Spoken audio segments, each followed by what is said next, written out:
Welcome back to Why Blank Lost, which for this week is better known as Why Marianne Won.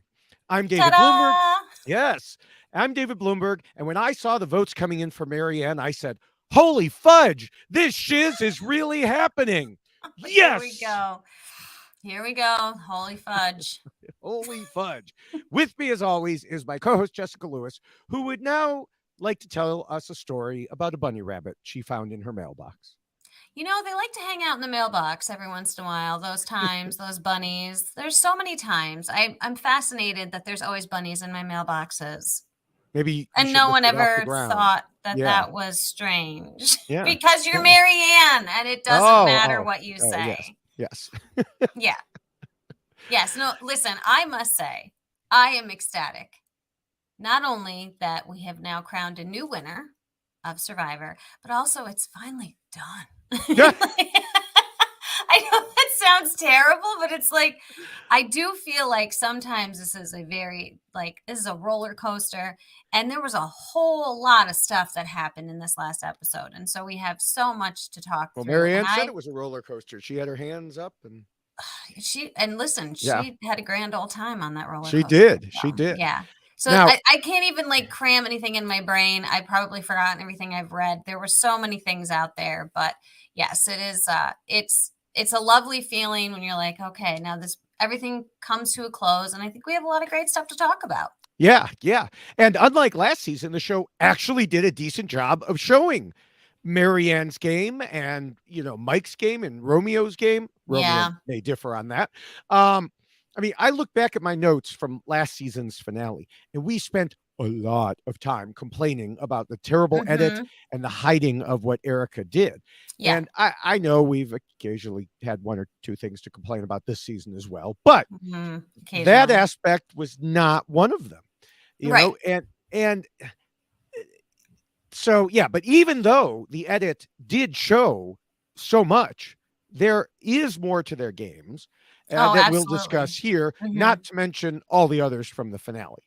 Yes. And I will say that this final group, I do feel like there's so much more sustenance and things there that we can point to, and they all played such different games. So it's fascinating to see how it all came together at the end and what the jury focused on. So I'm really excited about kind of picking everything apart and talking through all of that. Yeah. And even though this week we'll be discussing not someone who was voted out, but someone who won it all, along with 4 people who didn't, we'll still follow our usual path of comparing their games to the rules for winning that I originally wrote way back after season 1 and have been updating ever since. I think Marianne was like 2 or something when I read those. Maybe 3. Don't remind me. Yeah. Don't remind me. We'll look at all the non-spoiler information available to us from what we saw on TV, interviews, social media, and secret scenes. Normally, for this one, I'd also say we'll use the Jury Speaks video because of how helpful those always are. Right. But Survivor chose not to post those. And this isn't even a case like Ponderosa where they didn't shoot the videos, because we saw clips on the show of what clearly would otherwise have been the Jury Speaks videos. They were in their poses, they were in their nice clothes, they were talking about their intent. Those would in the Jury Speaks videos. I guess they just decided to use those little bits and for some reason not share the rest with us. They want to make our job very difficult, David. Well, but luckily they also on the flip side made it a little easier, because those bits that they showed and the stuff from the after show actually did help the whole videos to see what we were missing. Especially since so many of them seemed close coming in. Like they weren't necessarily going to vote for Mike or vote for Marianne. They were it was a toss-up. So it would have been lovely to hear what everybody had to say. Yeah. In its entirety. Yeah. Especially since sometimes if you do get clips, they're taken out of context, and it would have been nice to see the whole video. What, they take things out of context sometimes? What are you talking about? I'm sorry. Shocking. I know. I didn't mean to burst your bubble with that revelation. Damn it. I had no idea that they did such a thing on I know. Survivor. It's so weird. It's crazy. Now, before we get to the rules, we do have a few things to discuss. First, I want to note that because this is a podcast about 5 different people, we unfortunately won't be able to go into every detail about all of them like we normally would, or Right. else we'd be here for another 6 hours. Mm.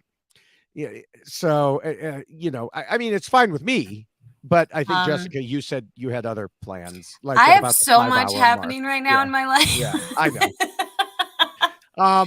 Not like the retired individual that I can say Who's that? congratulations Who's to. that? Oh, who is that? Yes, that's true. I retired from my other job just the day after the Survivor finale was my last day. So it was a big week for me. It was. So I'll still be right congratulations to here. that. Thank you. Oh, Thank you. and there'll be a whole still lot be of right here. TikToks coming, I'm sure. Yeah, I'll have plenty of time now, and it's funny because the past few days haven't felt retired, in part because, well, it's been the weekend, and in part because I've been putting together all these notes and rewatching the show. And I mean, some people may say, David, rewatching a television show, not quite the same as working. And you're right. But if you're David Bloomberg. That's true. That's true. This is a job. I take it seriously. He really does. He definitely does. I, on the other hand, I don't have very many notes, but that's okay. You don't have as many notes. Nobody has as many notes as I do. Let's be honest. I mean, people have to realize I take notes from the beginning of the season. So there's stuff where it's like I go back to episode 1. I don't rewatch it. I just look at my notes and I'm like, ooh, Romeo said that in episode 1. I'm going to put that in. How about that? Yeah. Yeah. So because sometimes the producers, they sprinkle stuff in there. Occasionally. The next thing I wanted to remind people is, in case you didn't listen to all the way through our predictions last week, and shame on you if you didn't, we will be having, Oh, no. Remind them of that. No, I'm reminding them of what we said at the end of the predictions, which was that we'll be having 2 special guests back with us for the season wrap up in about a week. Tiffany and Voce will return, and I won't even have to spend half the podcast trying to keep Tiffany from going in the right order, because on that podcast there are no rules. Well, I love no rules. Oh, I mean, Tiffany, almost girl, no rules. This is going to be fun. With Tiffany, we got to put some rules in place. Let's be honest. But, don't worry, Voce will try to keep her in her place. Yeah, try being the key word. Also, we're taking questions from listeners. So if there's anything you want to know from either of us in terms of our thoughts on the season, or those two on their thoughts, or on their season, a comparison between the two, anything else you want to know, please tweet questions at me or post them in the RHAP patron Facebook group. Yes. And you can also do the same to me as well. And I can also send them along to David Bloomberg. Yes, send them to both of us. We just have to remember not to reply to them. Sometimes people will send us a question and I'll be like, oh, I'll just reply to it now on Twitter. And they'll be like, oh, wait, they wanted that for podcast. Right. Yeah. So moving to the finale itself, can I just say that there was such grace in the way Mike spoke in the after show. It made me cry. With the pizza in his mouth at the same time. It was like soccer. I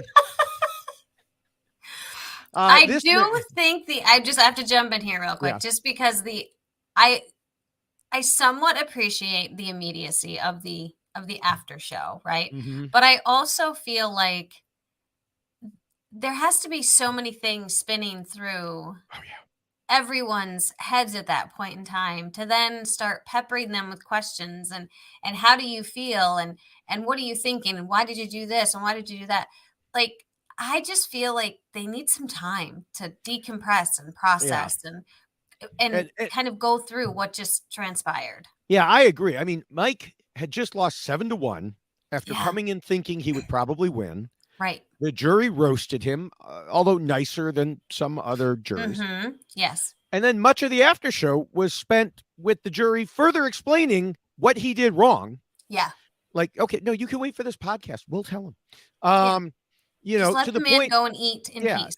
Right. I mean, I felt bad for him. I mean, he just had to sit there through it, comforting himself with his pizza. And yet he was still able to talk about living his dream, playing Survivor, having no regret. Right. And how Marianne had earned it. He said, I played Survivor at the age of 57 after watching for 21 years. Yeah. And then he even had later Marianne announce him and his wife coming in at their wedding reception. Mm-hmm. Yeah. So he's just an incredible human being. He really is. And I do think that he did lose very gracefully. But I do feel for him just because in that moment, that has to be so much to be processing. Right. And then right. to be reliving it immediately. Yeah. I mean, even for Marianne, it must have been, Oh my gosh. so Yeah. much. And Romeo, I mean, at least the jurors had time to process when they got out. Right. Now, I don't like this version. I do appreciate a couple things. People don't have time to fix their stories. True. That is true. You know, There's no Monday morning quarterbacking happening. Yeah. Or it's not even Monday morning quarterbacking. It's Monday morning revisionist history in some cases that players will come out to that show. Oh no, this is what I was doing. Really? Because I don't think that's what you were doing. You know, now people just have to use interviews for that, but they can't, you know, use the finale reunion for that. Right. Of course, I do miss having the non-jurors there. You know, we missed the big Zach proposal to Marianne. Instead, he had to pop up on Rob's interview with her. That was so much fun. Yeah. I was like, oh, wait, what? Yeah. Tricking us. I love it. I was for like 2 seconds, it definitely had me. I was like, wait, what? They're together? Yeah, that was great. That was very, very fun. So nice job, Marianne and Zach. Yeah.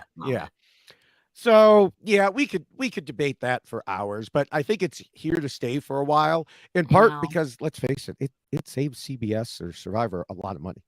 Well, and it has to, because I will say this, going to California for that finale week was so much fun. It was incredible. And I feel bad that they're missing out on that, because they do seem like such a great group and they really do seem to get along exceptionally well for the most part.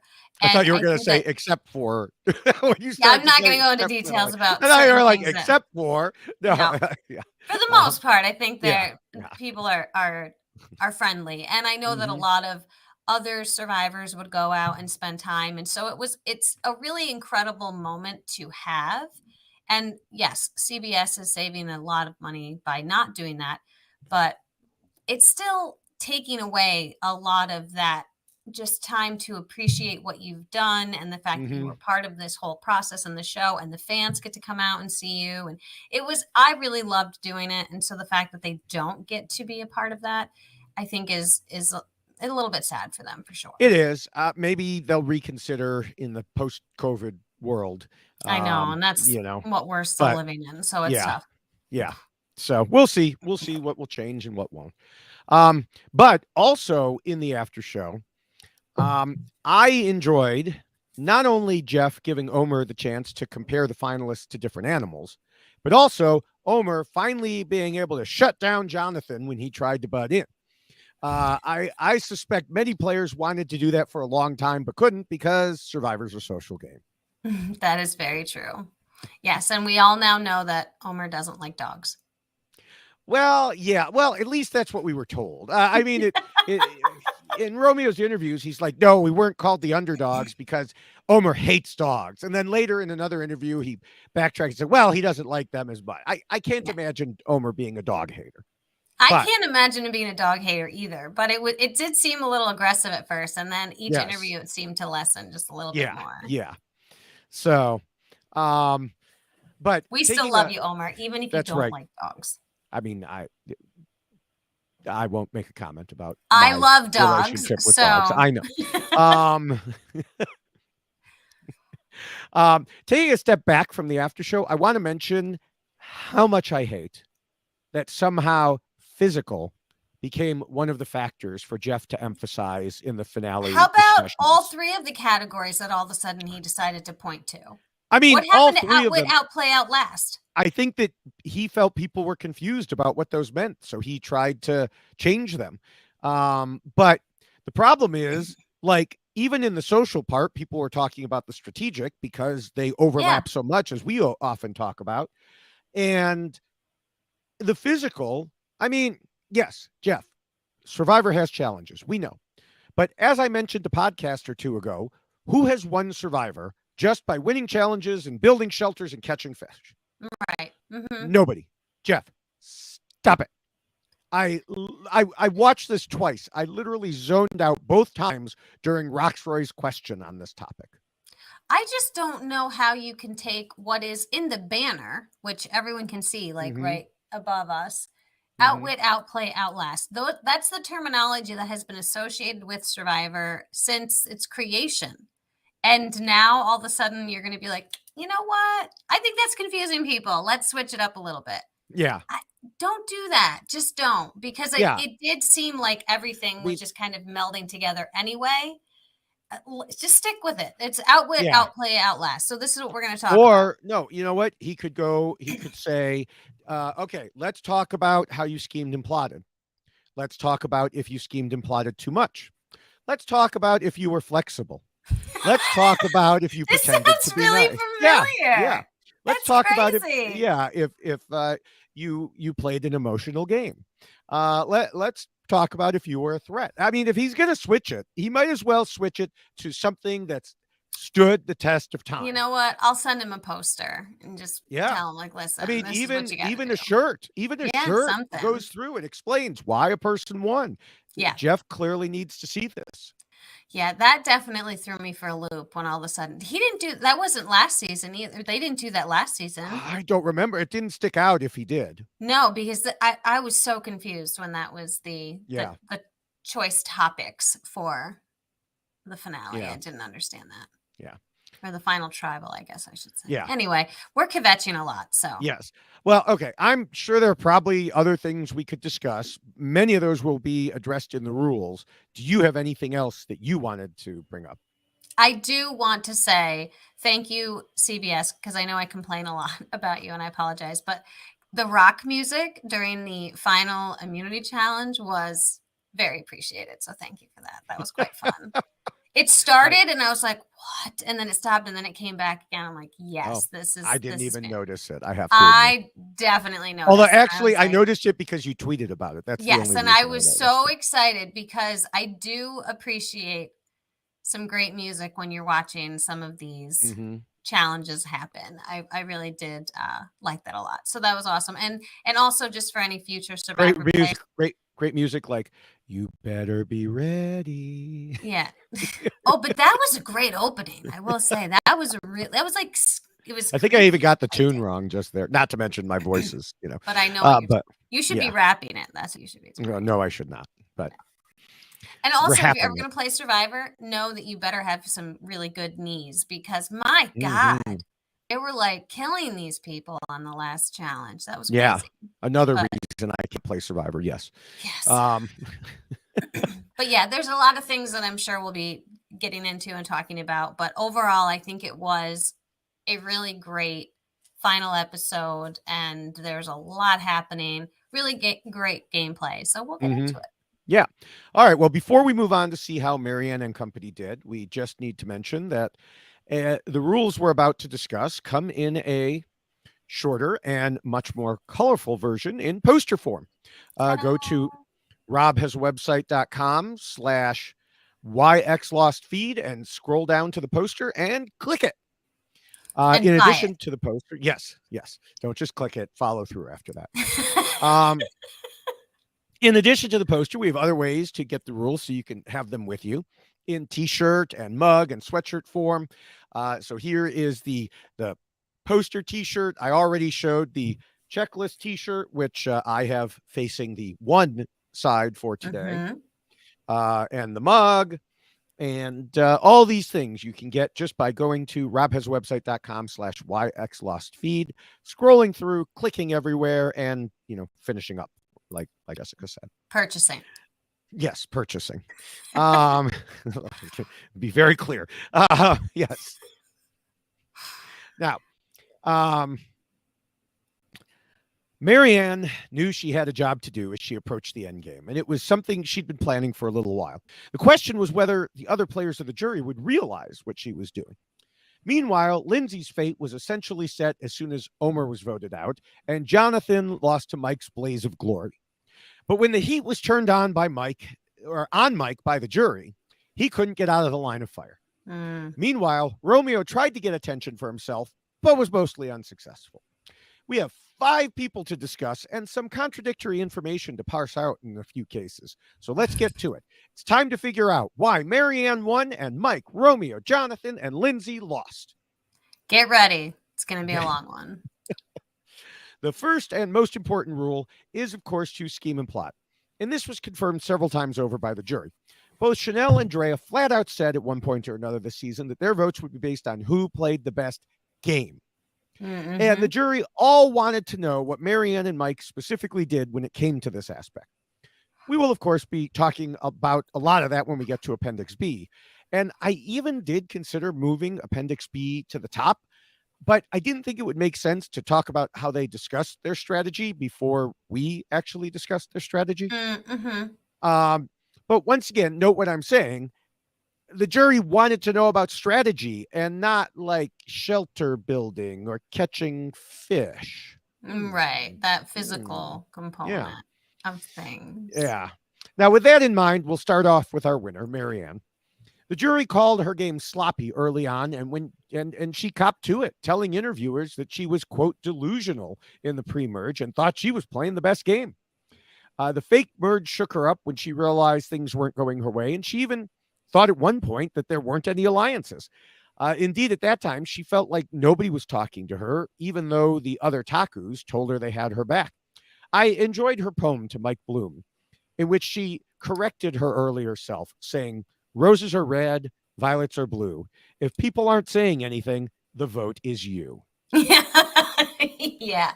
And she, unfortunately, was considered so many times to be the vote. It was kind of a reoccurring theme that we saw, that she was potentially going to be voted out very early in this game. And I think that that's a very tough spot to find yourself in when you're out there, and to work your way out of it is very impressive. Yeah, I mean, there was a period after all of that, after she got her way out of that, until the last few episodes when Marianne just wasn't seen talking much strategy. She said in interviews that in the beginning of the game she did it, but then 5 minutes later it would circle back to her like, "Oh, you said this." And as she noted in her final tribal council answers, the young players who were strongly into strategy were the ones getting knocked out. So it made definite sense to hide that aspect for a while.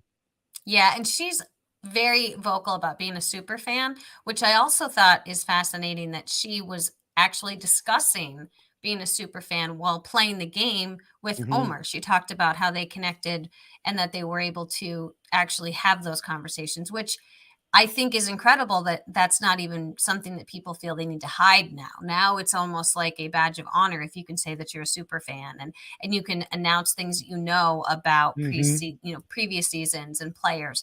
So the fact that she was so very aware of what was happening and how it was kind of going to be affecting her game moving forward, I think it added to her knowledge of the game and how these things don't necessarily work out for you unless you do something to change it up.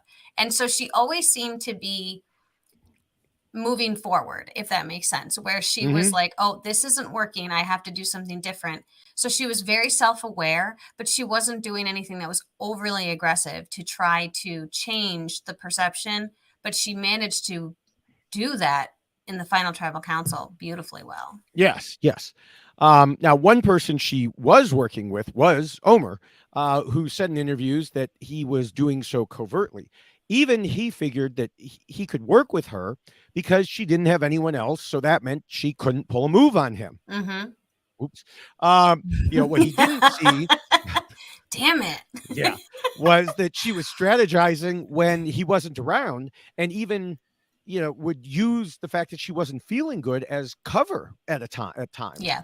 Of course, we saw that while it wasn't necessarily her plan originally, which Jonathan made sure to point out, she adapted the plan, brought Romeo on board, and made it work to not only get rid of Omer, but get credit for it as well. Yeah. Little did we know that was just one step of her grand plan, which Yeah. she would reveal in private or in final tribal council. Now I have a question too about I was thinking about this, the Omer vote when it Hmm. was a 3-2-2. Yes. So let's just say she doesn't play. I was kind of like working through this as how like what would have ended up happening if someone had like Omer had been saved. Lindsay plays the idol, saves Omer, and then we have a 2-2 split. Who goes home? I think they revote and Romeo goes home was the Well, they backup do, but plan. that's what I mean. Like, so Yeah. there's a revote, but like, so it's not Jonathan. You think it would be Romeo? Well, I think it would have been Romeo. Yeah, because Jonathan and Mike were strongly together. Um, Which this is fascinating if you think it's Romeo because she was the one that convinced him to go along with this plan. And I think he knew that he was like going to be the backup. And he always knew he was going to be the I know. backup. So like, that's crazy. Like I was just, I but was kind of processing through part that. of what convinced him to go with the plan was her extra vote. We discussed this a little last week. We knew that if it had been 2-2-2, well, they still could have voted out Omer. But Sure. she used the extra vote to bring Romeo on board, so it would be a 3. If the idol wasn't played, Right. there was no tie. Romeo was safe, and he didn't have to worry about anything. I know, but if that idol had been played, which it should have been, but I'm just saying. Well, we'll yes. get there. Yes. We got there last time. We'll get there again. Yes. Now, part of me wants to just wait for Appendix B to talk about Marianne's full plan. But it's just too good, and it deserves to be discussed here. Mm. She set up things to be in the final 3 with multiple possible combinations. Mm-hmm. She got Mike to promise her final 4, but she also had an idol of her own if he had gone back on his word. Not that Mike would ever do that. If she won the final 4 challenge, she was obviously going to the end. If Mike won it, he gave his word that he'd bring her along, although I think from his interviews, he might not have done that. But still, that's the one small piece, that Mike would have had to win that. She knew if Romeo won, he would put Mike up against Jonathan, as he did. And she knew Jonathan would jump into fire to knock out Mike if he won, which was, one part of my prediction. By taking out Omer, she gave herself the absolute best chance to be sitting there. Yes. And that is one part of this idea of who do you want to be sitting next to. You really need to work all the computations out. And she clearly did that. And not only did she do that, she also was able to have a role in what was going to be the final determination and who would be sitting there because she had figured it all out. So it was really incredible to see her then explain this to the jury because they wanted to hear it. They were confused. They weren't sure what she'd been doing. And she's like, oh, well, let me tell you what I've been doing, and really just laid it all out. And I don't think that we have seen someone in a final tribal really explain that component of the game as well as she did in that moment, where it was like, if this happens, then that's going to happen. If this happens, then that's going to happen. And if this happens, and it was just like, you could just see the whole graph that she had kind of charted out and put herself in the best didn't position get a blackboard possible. Out, She really did put herself in the best position possible, which is interesting because what we've discussed with this new fire making component is that usually the idea of the person that you bring with you is the one that's getting dragged along. And that was not the case at all with Marianne. Right. And I've said that for a long time, that anyone who thought, oh, they're dragged along so they don't count but no, that's silly. It's just, take the game for what it is. Don't worry about who gets, there because they brought it actually shows, in some cases, it shows their social game or their strategic game. Right. Sometimes, yes, they're being dragged, but not every time. It's not just an assumption that players can make. Right. But that's the perception that it has. And that's the way that I think people feel about that particular person when they're getting chosen. And probably the way that person that's felt why while they're I'm getting here chosen. to correct them. I know. So this is what we're doing. And Marianne did a great job showing that. Yeah. Moving to Mike, he was, as other players said, more obvious in his strategy from the get-go. He made alliances with Jenny, Daniel, Chanel. Then he bounced to high when things went crazy. He used his social game to forge alliances, some of which he later broke. He agreed with other people to watch their backs, but he also claimed to be an honorable man of his word, which can be a hindrance in Survivor. We'll Mm-hmm. get to that in a bit. Suffice it to say, he found ways around it. Indeed, his scheming was pretty good, and I think it would have been recognized as such had it not been for what we'll discuss in the second rule. So I can't talk about that now. No, you cannot. Yeah, that's the thing. I don't really have much more to add about Mike here either. I know, because that's such like that is That's the such a meat. big But we'll get part to the of meat. yeah. I know. Okay, all right, Yeah, fine. yeah. I love you, Mike. Um, We'll get there. yeah. I mean, it seems like we're giving him short shrift, but it's just the answer for him in this rule is straightforward. Yes, he schemed and plotted. You did, absolutely. Yeah. Yes. Moving to Romeo, from episode 1. See, this is where I said I go back to my notes and I find stuff. He was clearly following this rule. He had made an alliance with Dre and Roxroy. He also had the skinny guy alliance with Zach for as long as that lasted. And he seemed to have Tori and Swathi too. He was the decision maker. Mm-hmm. We talked about it at the time. And even better, he showed how important this rule was, how much he knew that when he discussed wanting to keep someone he trusted over strength. Right. Yeah. He was definitely someone who, and he talked about this a lot in his exit press, really went from the top of the game Yeah. pre-merge and then really fell off once the merge actually happened. And it's crazy to see that things like that in Survivor can happen, that you can literally be in control, running the game, running everything that's transpiring, and then the game shifts and all of a sudden you find yourself on the outs. And Yep, he from the was penthouse to the outhouse. right. And I think it's amazing that it was so vocal. He talked about how Drea told him, like, you're not a part of the 8, but don't worry about it. Like, Right. we still have you, but you're not part of this 8-person alliance. But don't let that worry you. I Yeah. mean, like, that has to have been crushing for him to hear, because that's a big number to be excluded from, for sure. Right. You know, he said in interviews, he and Drea agreed to pretend not to be close, but she went beyond pretending. She got a little too into the role. Yeah. You know, he found himself outside the walls of power, and every week he thought that he would be next. Yeah. Now, one thing that he said both in Final Tribal Council and interviews was that he had alliances with everyone. We just didn't see them. I don't doubt that from his perspective that was true. I do, however, doubt the seriousness of some of those alliances from the other side of the table. Yeah. Because as he recognized later on, everyone wanted him to be in the final 3 with them. So of course they're going to align with him. It's no skin off their nose to have one more alliance they knew they weren't going to break.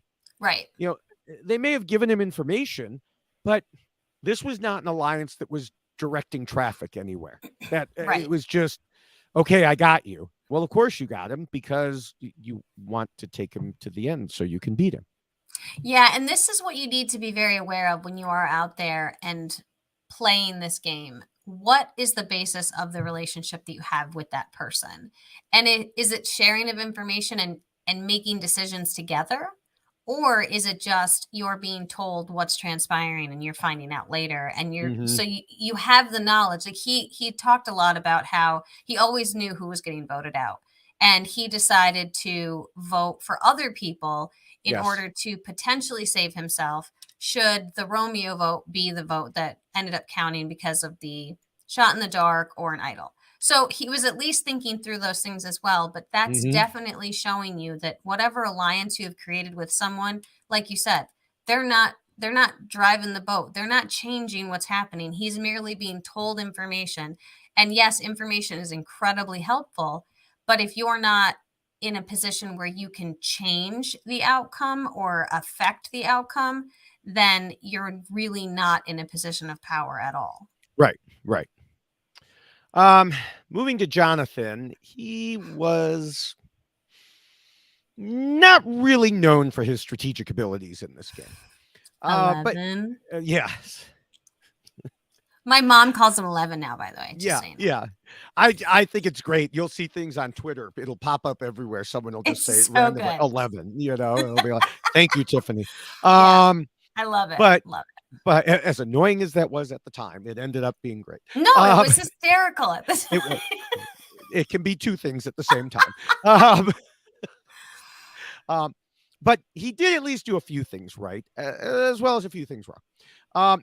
For the first, he was the one who realized Omer had told Lindsay about the idol nullifier and Oh then yeah, this told is good. This others, is good. yeah, to turn them against Omer. Now, as I said last week, I think that was coming anyway, and there was enough suspicion. And Marianne verified that she knew she had to get Omer out in that vote or the next one. Right. And Mike discussed how he told Lindsay and Jonathan about he told Marianne and Jonathan about Lindsay's amulet idol. So there was a lot going on there. But Jonathan did indeed figure out the nullifier secret had been compromised, and he used that to his advantage. And I do think that we have to give him credit for this particular move because he was the one that had all of the information from everybody and was able to then share it with the key people that needed to know in order to set everything in motion. He talked about how knowing things in Survivor is definitely very important, and he knew the information, but Knowing then he how was to count able past 11. yeah too. Yeah. But he not only had this knowledge, he then knew how to share it with other people to make something happen because of it. And so I do think that his relationships with the people who he was playing with really helped him learn that information and then utilize it in the best way possible, which again is why we should have seen about this nullifier and we never did. Right.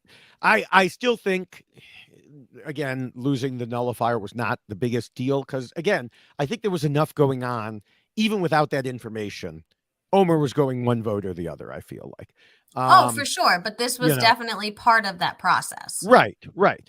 And so, yeah. I mean, but there were other times when Jonathan had all the information but showed he didn't know what to do with it. And yes, I think, and this is very true. I think that, this particular time going after Omer was more because Omer had done something to him. He had lied to him about or broken a promise. Right. Whereas, in other cases, like at the split tribal council, he proposed that they tell, and it ended up going this way, they tell Drea that Maryanne was the decoy boot. And Lindsay's like, why would you do that? It makes no sense. And yet that's what ended up happening because as Lindsay said, he's not listening to me. Right. Which we'll get to more later. But it made no sense. Just say it's Tori. Why say it's your own ally? Right. It made no sense to Lindsay. It made no sense to viewers. Later, Lindsay told Omar it made no sense to him. And they just talked about him being clueless when it came to strategy. I mean, I know he listed other times when he supposedly was right on top of things, but it just seems the time when he really didn't know or understand what was going on and someone had to explain it made up the majority of the cases. Well, and I do think that was part of, I don't want to say what worked for him, but he was lucky in that regard that when he goes to Lindsay and says, hey, this is what we're going to do, Marianne's the decoy vote. And then like this, she explains to him why that's a problem. It shows you that it was like he needed those people to be working with him in order for him to continue to do well in the game because they were the ones that were able to figure it out. He might have had the connections and relationships with people, but he had enough individuals telling him, no, hold up, this is why that's a bad idea, that then he ended up benefiting directly from it. Well, when he would listen. But in this case, Drea went in thinking Marianne was the alternate. So clearly his plan carried the day. Again, we'll get to that in a few rules about why that may have happened. Right. But speaking of Lindsay, she was someone who definitely knew what was going on. Well, I mean, at least until everybody turned on her. Even then, by the time they turned on her, she did definitely know what was going on. In Omer's interviews, he talked about how she was amazing to work with when it came to strategy. She said they were tight. They had a lot more strategy that was shown than was shown. And I thought we got a pretty good picture of things. She was on top of what was going on. She worked with Omer to make various moves. From everything we saw, she was doing a good job here. Yes. She definitely did seem to be very much involved in all of the discussions. She did know what was happening. I do think that there was a big component, and we'll probably talk about it in a different rule, that I tend to think she was not working through everything correctly. But overall, she certainly found herself in a position where she was very good at talking to people, even though she might not have wanted to have these conversations. She was still doing it because she knew that it was going to be beneficial, and she knew when to put the brakes on, when to actually apply some pressure. So she was really good, I think, at reading the room and understanding where people were, where the relationships lied, right? And so Mm-hmm. she knew, Right. and she had a lot of relationships. I feel like there seems to be this resonating theme where there was a lot of relationships between people that other people didn't know about. And I feel like she's one of those people that certainly Right. pulled that off. Yep. Yep. Agreed. So the second rule, we can finally move on to that. Um, Says not to scheme and plot too much and to keep your scheming secret. I think of all our final five players, we can pretty much just turn this rule over to discussion of Mike, with a little sprinkling of Lindsay on the side.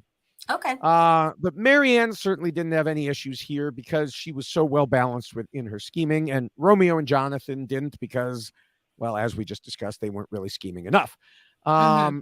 Mike, though, well, we mentioned it a bit in the first rule, and you wanted to get into it right then. I Um, know. he gave his word. His word was his bond. He Honor, did. integrity, trust, loyalty. Hmm. Except he only meant those things some of the time. I'm sure he came in with a plan to play honorably, at least as much as you can in Survivor. But he left off that last part when talking to people. And throughout the season, he kept shifting such that I saw it coming for weeks now that Mike Yeah. would get burned in front of the jury for his Hmm. broken promises and supposedly being a man of his word. I think the game that Mike played is probably the most difficult game to play on Survivor. If you are going to play the loyalty card, my word, you better be His loyal. word. But and it's true, but you have to know how you are going to play that game and still manage to get through the final tribal. And the only way that you're going to be able to do that is if you realize fully and completely that you are pulling the wool over everyone's Mm-hmm. eyes when you are playing the loyalty card, when you are playing the honesty, integrity, when that's what you're telling them all along, and then you're involved in voting them out. You better sit in final tribal and say, God damn it, I did it on purpose. And this is Yeah. why I Ha had ha! to. Fooled you. Right. And but you have to fully 100% own it, because Mm-hmm. I truly believe this is the most difficult game to play if you're playing Survivor, because it is so impossible to pull off when you have bitter people sitting in a jury who feel like you have personally violated them in some way, because you were like, you were so close to me, and you promised me, and you were supposed to be the most loyal person. And it hurts so much more Mm-hmm. for that person sitting on that jury when it happens because of the way that you have presented yourself to them. And I just it's so difficult to pull off, and I was hoping that, Mike would be able to do this. And I feel like Jonathan was like tossing him a softball at one point, trying to get him to do that. And it reminds me very much of Ken, because Ken, it was the same thing. I'm like, Ken, I want you to own that you did this on purpose. I want you Right. to say, like, I purposely backstabbed David because I knew I had to. You got to own it. And Mike didn't see that that's exactly what he had been doing. And he acknowledged it. He goes, maybe the way I was seeing this is not the way you were all Right. seeing what I was doing. So, it's so hard, because he could have, if he knew, and obviously that wasn't what he was doing. So, but if that's what he was doing, you have to own it. And clearly he wasn't. And so it just blew up in his face. Yeah, I mean, he even recognized it in the finale, as he Mm-hmm. said on the show that he put himself in a position where he had to hurt someone when he promised his idol to both Marianne and Lindsay, Yeah. not to mention also telling Jonathan he'd give it to him if needed. And Mm-hmm. and that was exactly it. He did that several times, Yeah. which in a vacuum would be fine because this is Survivor.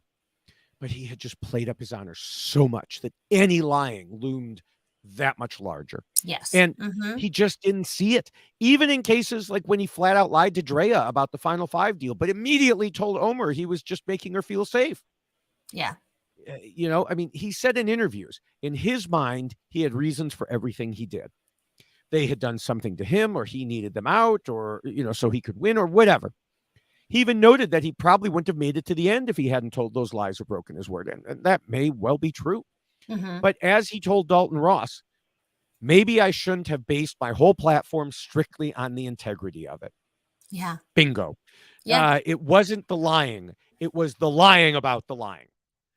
It's like politics. Most of the time, it's not what you do that's the problem. It's the cover up that you attempt. Yes. Here, that's always worse than the crime. Yes. Right. And here I mean, it wasn't so much the cover up. It was the excuses. It was the honor. Yeah. It was the overarching thing, he discussed in, bluffing in poker.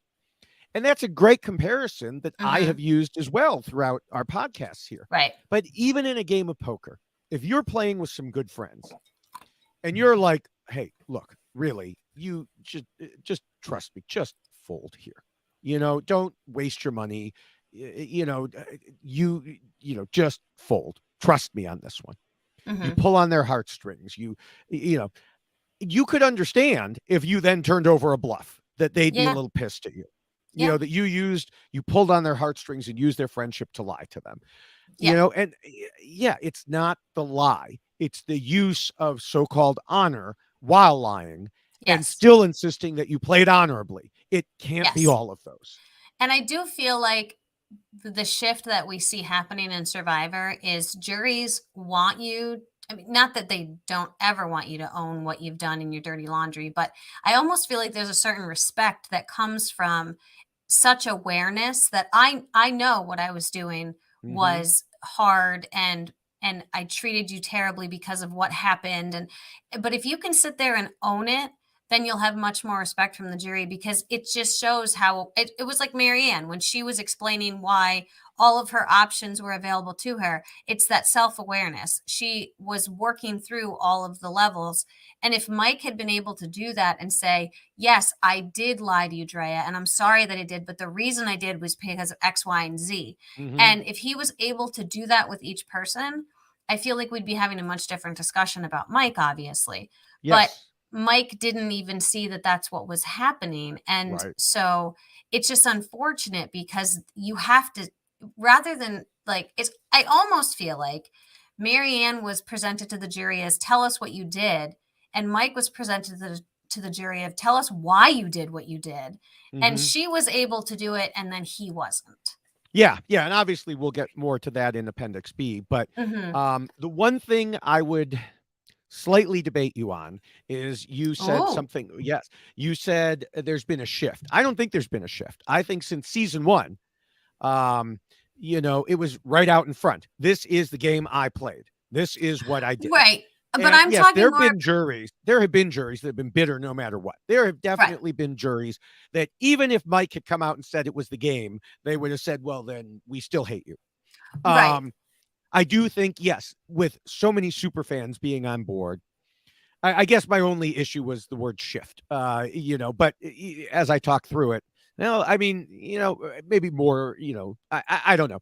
Maybe I shouldn't have even started debating you because no, but I understand what you're saying, because I do think that the bitter juror has always been a component, and you've always had to deal with how the jury is responding to your game. But I do feel like there is more of a respect that is being shown to people that play the game and might have done something a little underhanded and greasy and grimy than there have been previously. Like I almost feel like because there are super fans and because there's a different type of person that is now playing Survivor as opposed to the Mactors that used to be chosen, that they respect it. And so that's why, like, if you did something really grimy, you better own it, because you might just gain respect that you didn't have before because you were aware of what you were doing and you were aware how it would be perceived.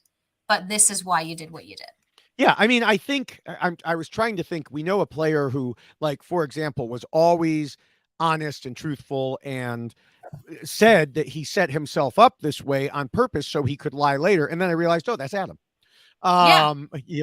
That, yeah, you can do that. You could say, my Mm-hmm. word is my bond. My word is my bond. And then lie later, as long as you own it and say, this is Yes. what I did. That's 100% the truth. Yes. So, um, all right. Well, I did mention there would be a sprinkling of Lindsay here too, and it comes from both the negative and positive.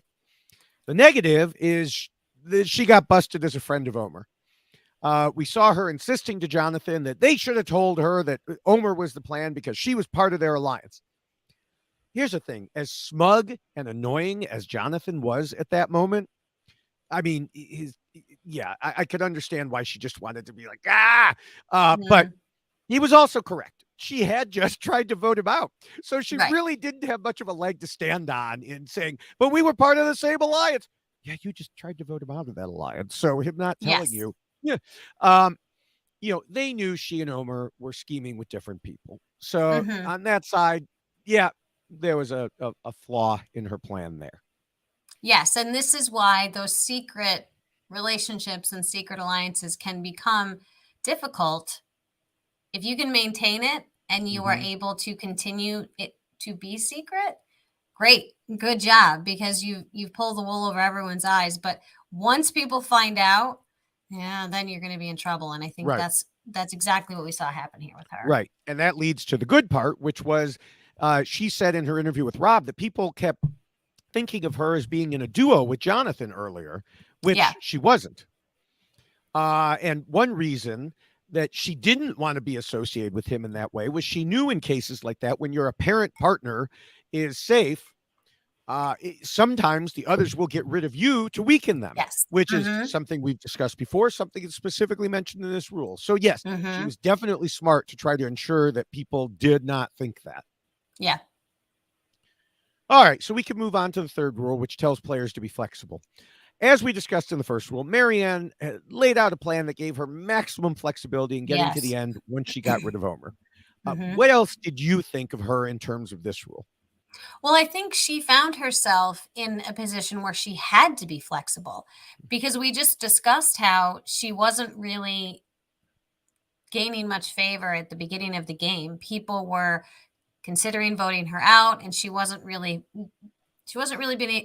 to dig in with people in her tribe Mm-hmm. as much as I think she wanted to. And then when she got to the merge, she tried to. It always seemed like she was involved in the conversations, but again, she wasn't making those decisions. People were kind of talking at her, and so we saw her having to respond to a lot of that. And I think the way that she did it was exceptionally well because she didn't ever let that component overtake her, and she wasn't letting it upset her. She was almost determining, how can I make this work for me? What can I do to make this work? And that's what we saw her do. So she was almost forced into a position where she had to be flexible because she had to overcome the fact that she was Marianne, who was the person that was there. She was another vote. She was someone that we can talk to, and we can have her be included, but she never felt like she was making the decision. So she had to force that to be the thing that happened. So I think overall she did a really good job because she had to. Yeah, yeah, absolutely. Um, I do think Mike also showed a pretty good amount of flexibility, certainly on, keeping his word.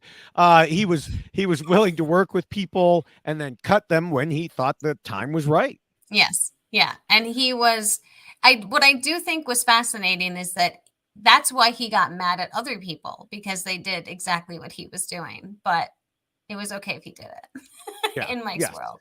Yes. Um, we discussed how Romeo had made alliances with pretty much everyone, and not to repeat myself here and feel like I'm beating up on Romeo, but while I don't think those alliances were particularly worth a whole lot in terms of moving the game forward, the fact that he had a number of different options showed that he was at least trying to work every angle. Later in the game, early in the game, he was very flexible because Yes. as I mentioned, he did have all those alliances and could direct, okay, I'm aligned with everyone. I can decide who gets voted out. Yes, absolutely. And again, I feel like he was in a position similar to Marianne, but Marianne was able to do more with it than Romeo was because I Mm-hmm. think Romeo kind of fell into that. As we've said, he's the other guy who could get voted for. I mean, Right. it was always Romeo. He was going to be the other the other vote. And Marianne was able to shift that and get away from that being the Mhm. theme, and Romeo never could. And I Right. think Romeo unfortunately kind of accepted that and knew that that's what was happening, which is why he then started voting for random people that no one else was voting for. He was Yeah. trying to do something, but he kind of fell into that role. Yeah. Yeah. Now, coming into the interviews, I wouldn't have expected Jonathan to rate very high in this role. But Oh my gosh, he said flexible like every other word. I know. Yes, he talked about wanting to be flexible when it came to his final 3 plans, not getting locked on who he'd go with. And I Mm-hmm. mean, I don't know that he necessarily understood flexibility in the same way as some other players, but he at least said it, He said it a that's lot. good. I was reading this going, Um, wow, Bloomberg's going to be so excited right yeah, now. exactly. Um, you know, I do think he was rather inflexible in other regards, such as the way Yeah. he dealt with certain other people and the way he focused on how he should get more credit for feeding the tribe. I mean, he as flexible as he said, he was who he was. Yes. And I do think that it's interesting to listen to Jonathan talk about his game and talk about Survivor, because he does sound, even during as the game was happening and there was Hmm. the confessionals, he always seems to really sound like he has his finger on the pulse. He knows what's going on and he's aware of what's transpiring and who's doing what. So it was an interesting mix to watch, because I feel like he managed to align himself with people that were really, really great at the game. And then he was like, look at everything I'm doing. So, Yeah, exactly. He was aware yeah, because he was aligned with the right people. right. He had Omer, he had Mike. Right. He definitely, and Lindsay. I mean, he found himself in a situation with really great players, and that's, if you are Jonathan and you are the provider and you're going to be um, fishing and Hmm. doing all of those survival things and keeping the tribe strong and moving people forward, those are the people you need, because you don't necessarily have as much time to do all the strategizing because you're out fishing for hours. So it was a great idea for him to do that. I don't know if he did it on purpose, but it certainly worked for him. I feel like other people did it on purpose. It's They quite possible. yeah, brought him in as the shield, and then when they wanted to get rid of the shield, it became more difficult than they expected. I know. I know. Yeah. Um, for example, Lindsay, she had to be flexible. For one thing, she had to deal with Jonathan, but Yes. beyond that, she was moving along with Omer, and we knew that involved flexibility in determining who would go when. Plus, she was working with Mike, so she was trying to help save him as well without spilling to Omer that she was very tight with Mike. And, so she had, several irons in the fire as well. You're muted. You're still muted. Oh my, that was hysterical. Like,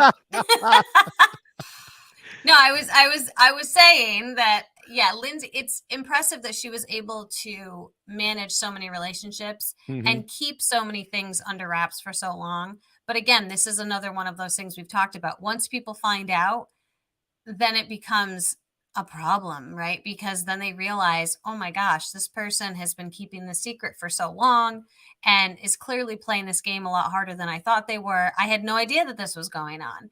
And now I'm seeing it. And so it's unfortunate that I think that's what happened with Lindsay. All of a sudden people saw something that they hadn't realized existed Right. before, and it certainly negatively affected her moving forward.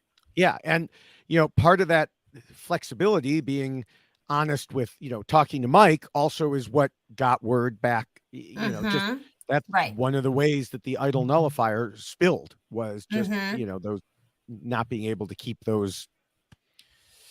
the story straight, I guess. Yeah, it's a lot of information to keep straight and to know Right. who you told what to and what exactly was involved in that discussion, because sometimes you only give them a little bit of information instead of all of it. So it's a Hmm. lot to manage. Yeah. Yeah. All right. The fourth rule tells players not to let their emotions control them. When it comes to Marianne, clearly we have someone who never ever allowed their emotions to even show. I mean, she was pretty much a Vulcan, right?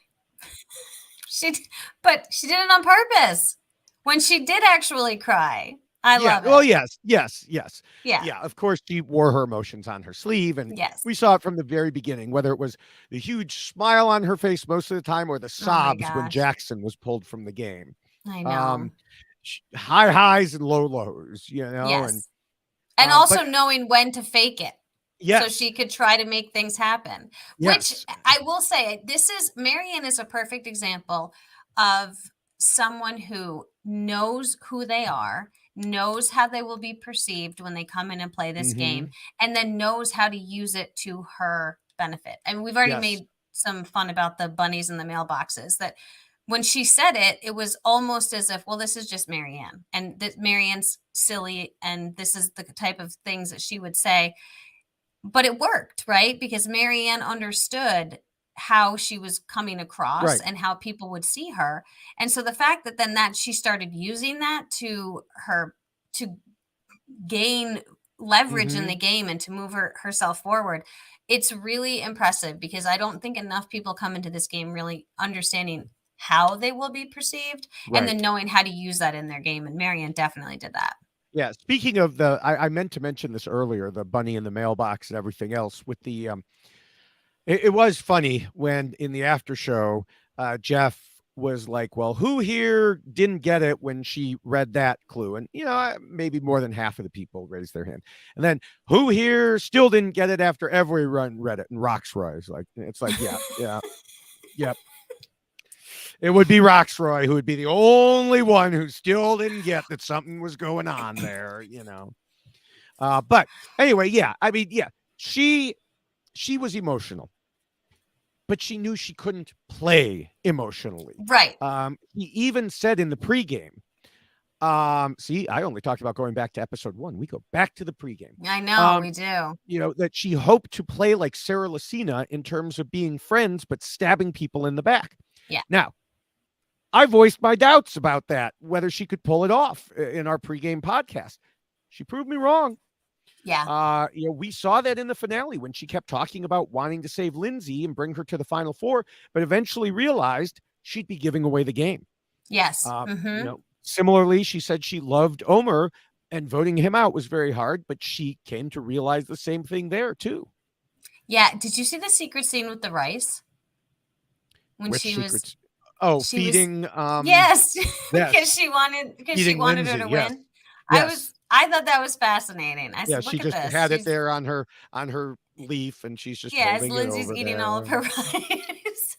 But yes, I do agree that she struggled greatly with the Lindsay situation and whether or not she should save Lindsay. Mhm. And I do think that this is one of those circumstances when, again, you have to be very aware of who you can sit next to and who you can't.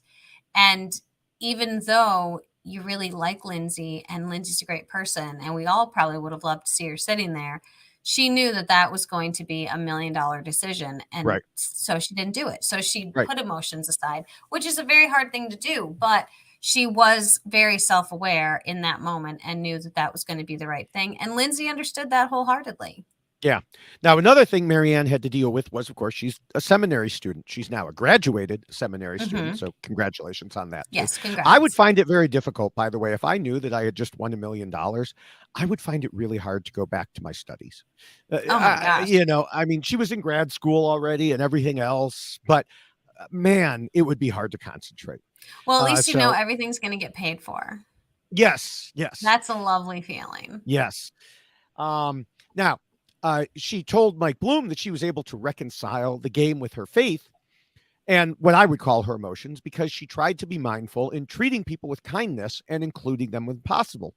She Mm-hmm. recognized you can't always include someone because of strategy. So, in those cases, she said she would calmly change the subject and keep talking with them rather than just ignoring them or, like we saw happen to a certain person, just everybody walks away when the group, I know. you know, um, but I think that's great as long as you make sure to maintain that separation between emotion and strategy, which she did.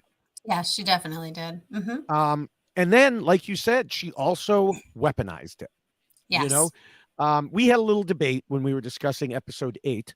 I didn't even mean to rhyme that. Um, because Marianne talked about using emotion as a weapon when she sat out the immunity challenge for Rice. And that is absolutely a great thing to do if you can pull it off. There is nothing wrong with Mm-hmm. using emotion against other people. Yes. Mm-hmm. It's when you use emotion on yourself that's a problem. And I Right. think she mentioned doing it other times as well. Yes. Mm-hmm. Yeah, that she would the crying, the fake crying was Yes. something that I think she was very good at. But Hmm. if you were able to, it has to fit, right? It has Oh, to right. fit with your personality already, which is why it worked for Marianne. And if you're someone who isn't normally emotional, then when all of a sudden you try to do that, it just Hmm. raises red flags. And Right. so that's why it was a perfect balance for her, because she already knew what she had been acting like, and then to throw a little extra in there, it didn't seem odd or out of place and didn't make anyone question anything in regards to her. Right. Right. Now, moving to Mike, we also have someone who often played with his emotions on his sleeve, but he was different because he let those emotions affect him more. Mm, For example, we saw how easily Omer manipulated him when it came to Hyde. More than that, I think he justified some of his moves by using his emotions, again, including the move against Hyde. I mean, don't get me wrong, he made it to second place this way, so it obviously wasn't terrible, right. but I do think emotions blinded him to how others were perceiving him, which helps explain why he made it to second and not to first. Yeah, I do think that the whole issue with High was that was one where we certainly saw him have a very emotional response to what he had learned. And this is a tricky Should I spot. get the puppet back out? No, we don't need a puppet. But I do think that this is a tricky spot to find yourself in, because you've been given information that is very, very hard to hear and not anything that you want to hear. And his reaction immediately was, well, High's got to go. I need to vote. So Hmm. it worked for Omer because that's what Omer was hoping would be the reaction. And so I think you can see Omer was using Mike's emotions against him, right? Because he knew that Right. Mike was going to have an emotional response to that. So Omer's doing exactly what you were just talking about. It's fine to make someone else utilize their emotion. So great for Omer, but not so good for Mike, because that was really an emotional response, and it certainly didn't help benefit him in that moment, because High was with him to a certain degree, but I think they eventually knew they were going to have to go after each other. So I do think that was something Mike certainly struggled with, keeping that component of his game in check. Yeah. Yeah. Now, what did you think, moving on down the line here? What did you think about Romeo when it came to playing emotionally? Oh, he acknowledged fully that he made emotional responses all the time. Hmm. And I do feel for him, because I think, again, he found himself in a situation where he really didn't have much of a choice towards the end. A lot of what he had to do was recognize where he fell into this group of 5, that he wanted to make it to final 3. And I thought it was interesting, because when I went and rewatched the final immunity challenge, when Jeff was asking them all what their what was driving them, Hmm. one of the things that he said, which I thought was interesting, was, I want to make final 3. He didn't say he wanted to win. He said he Right. wanted to make final 3. And so I think he really realized at this point, there's really not much more for me. And he said he picked Marianne because that Right. was the emotional decision. He wanted, if someone was going to potentially win, he wanted her to be sitting there. And he fully said that was 100% emotion as to why I made that decision. And I think a lot of what we saw Romeo do almost had to become that part of his game, because Yeah. that's where he was. He knew where he was going to end up in this game. Yeah. Yeah. I mean, yeah, it seemed to me that he was pretty grounded in strategy and making sure he stuck around. Hmm. Even looking at the Omer vote, he was another one who didn't want to do it, but he recognized it had to be done. But yes, Right. there was a lot of emotion going on there, and it was interesting with that whole final 3 versus winning thing, because he had confessionals where he said, "I want to win, and this will give me the best chance to win." I have a feeling that he was led to those by the production crew. Like, well, tell us Oh, what totally. you would pick, who you would pick if you wanted to win, type of thing. Right. Because Yeah. I think he had to know where he stood. There's always a chance, but Right. Oh yeah. But I do think that that's got to be a hard pill to swallow, right? When you're out yes, there and you're hoping, and certainly he was in a much different place in this game when he started as well. right, So I think that at the early part of the game when we saw Romeo, there was a whole lot of more strategy in things that he did. And then once we hit the merge, it turned into more of an emotional response to what was happening around him and why he was doing certain things. And it's just unfortunate that I think he just found himself in a very tough spot in this game. And that was what just kept happening as the game progressed forward. yeah, yeah. Moving to Jonathan, I don't think he had a problem here, but a big part of that just goes to how he played to begin with. I don't think emotion was ever going to be an issue for him. Yeah, no, I don't think so. I think it So was we fine. could quickly go to Lindsay, who did admit to allowing some emotion to affect her gameplay. She said in interviews that before the do or die challenge, she was so frustrated with Jonathan that she was just focused on winning and beating him instead of realizing it was a bad idea to even try. She also Yeah. acknowledged that later she should have been concentrating so hard on getting Jonathan out, but she knew she couldn't really say anything to him, as we'll discuss in a moment. But, quote, you know what? I'm going to beat you at the one thing you're good at. And that caused what she called blinders because she was so hyper focused and told Marianne it had to be Jonathan.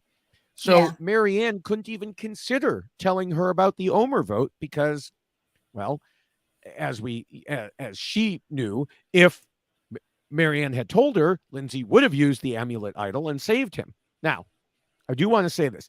I do think she's being a little hard on herself in that particular instance because we have to remember Mike told Marianne about the idol. So I don't think even no matter what Lindsay would have said in terms of Jonathan or not, I don't think Marianne would have included her anyway for that exact reason. Right. Exactly. Yeah. And I So, can't wait to talk about that particular idol and yes. non-usage. Well, we already talked about that last week. I Now we know, can but talk it's still driving me crazy. Oh, okay. Well, because now, and there's a I know. reason why I it's know. still driving Yes. me crazy. Yes, I can predict the reason. I will predict you'll say because it came back and bounced on her as well. But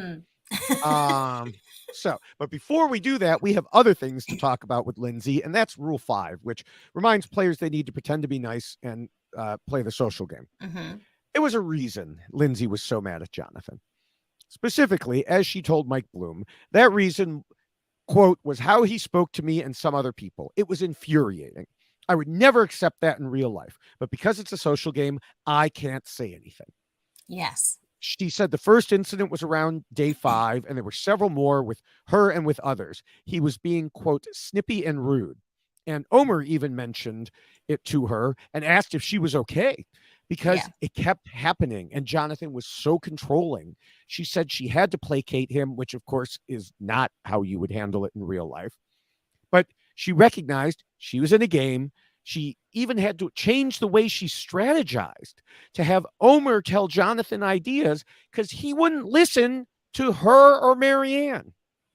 Yeah. And I think this is what makes Survivor such a difficult game to play because there are a lot of things that in your everyday existence and everyday life that you would never tolerate. You would speak up and say what you think. You would try to stop someone's behavior and you would respond the way that most people would respond in similar situations. But when you find yourself playing a game for $1 million, unfortunately, there's a lot of things that you do just have to step back and not respond to the way that you want to. And this is just one example. There's so many things that can happen when you're out there playing this game that someone could be just making you insane because they're doing something that's just like, why would you do that? But you can't point it out because I would drive people crazy, tapping my leg, tapping whatever. I mean, the things I drive my wife crazy, but she could tell me. In the game, maybe they don't want to tell me because I get mad at them for it. Yeah, I mean, there's just things that you have to accept even though you don't want to because of the situation that you find yourself in and because you're playing this game and you're with these people 24/7.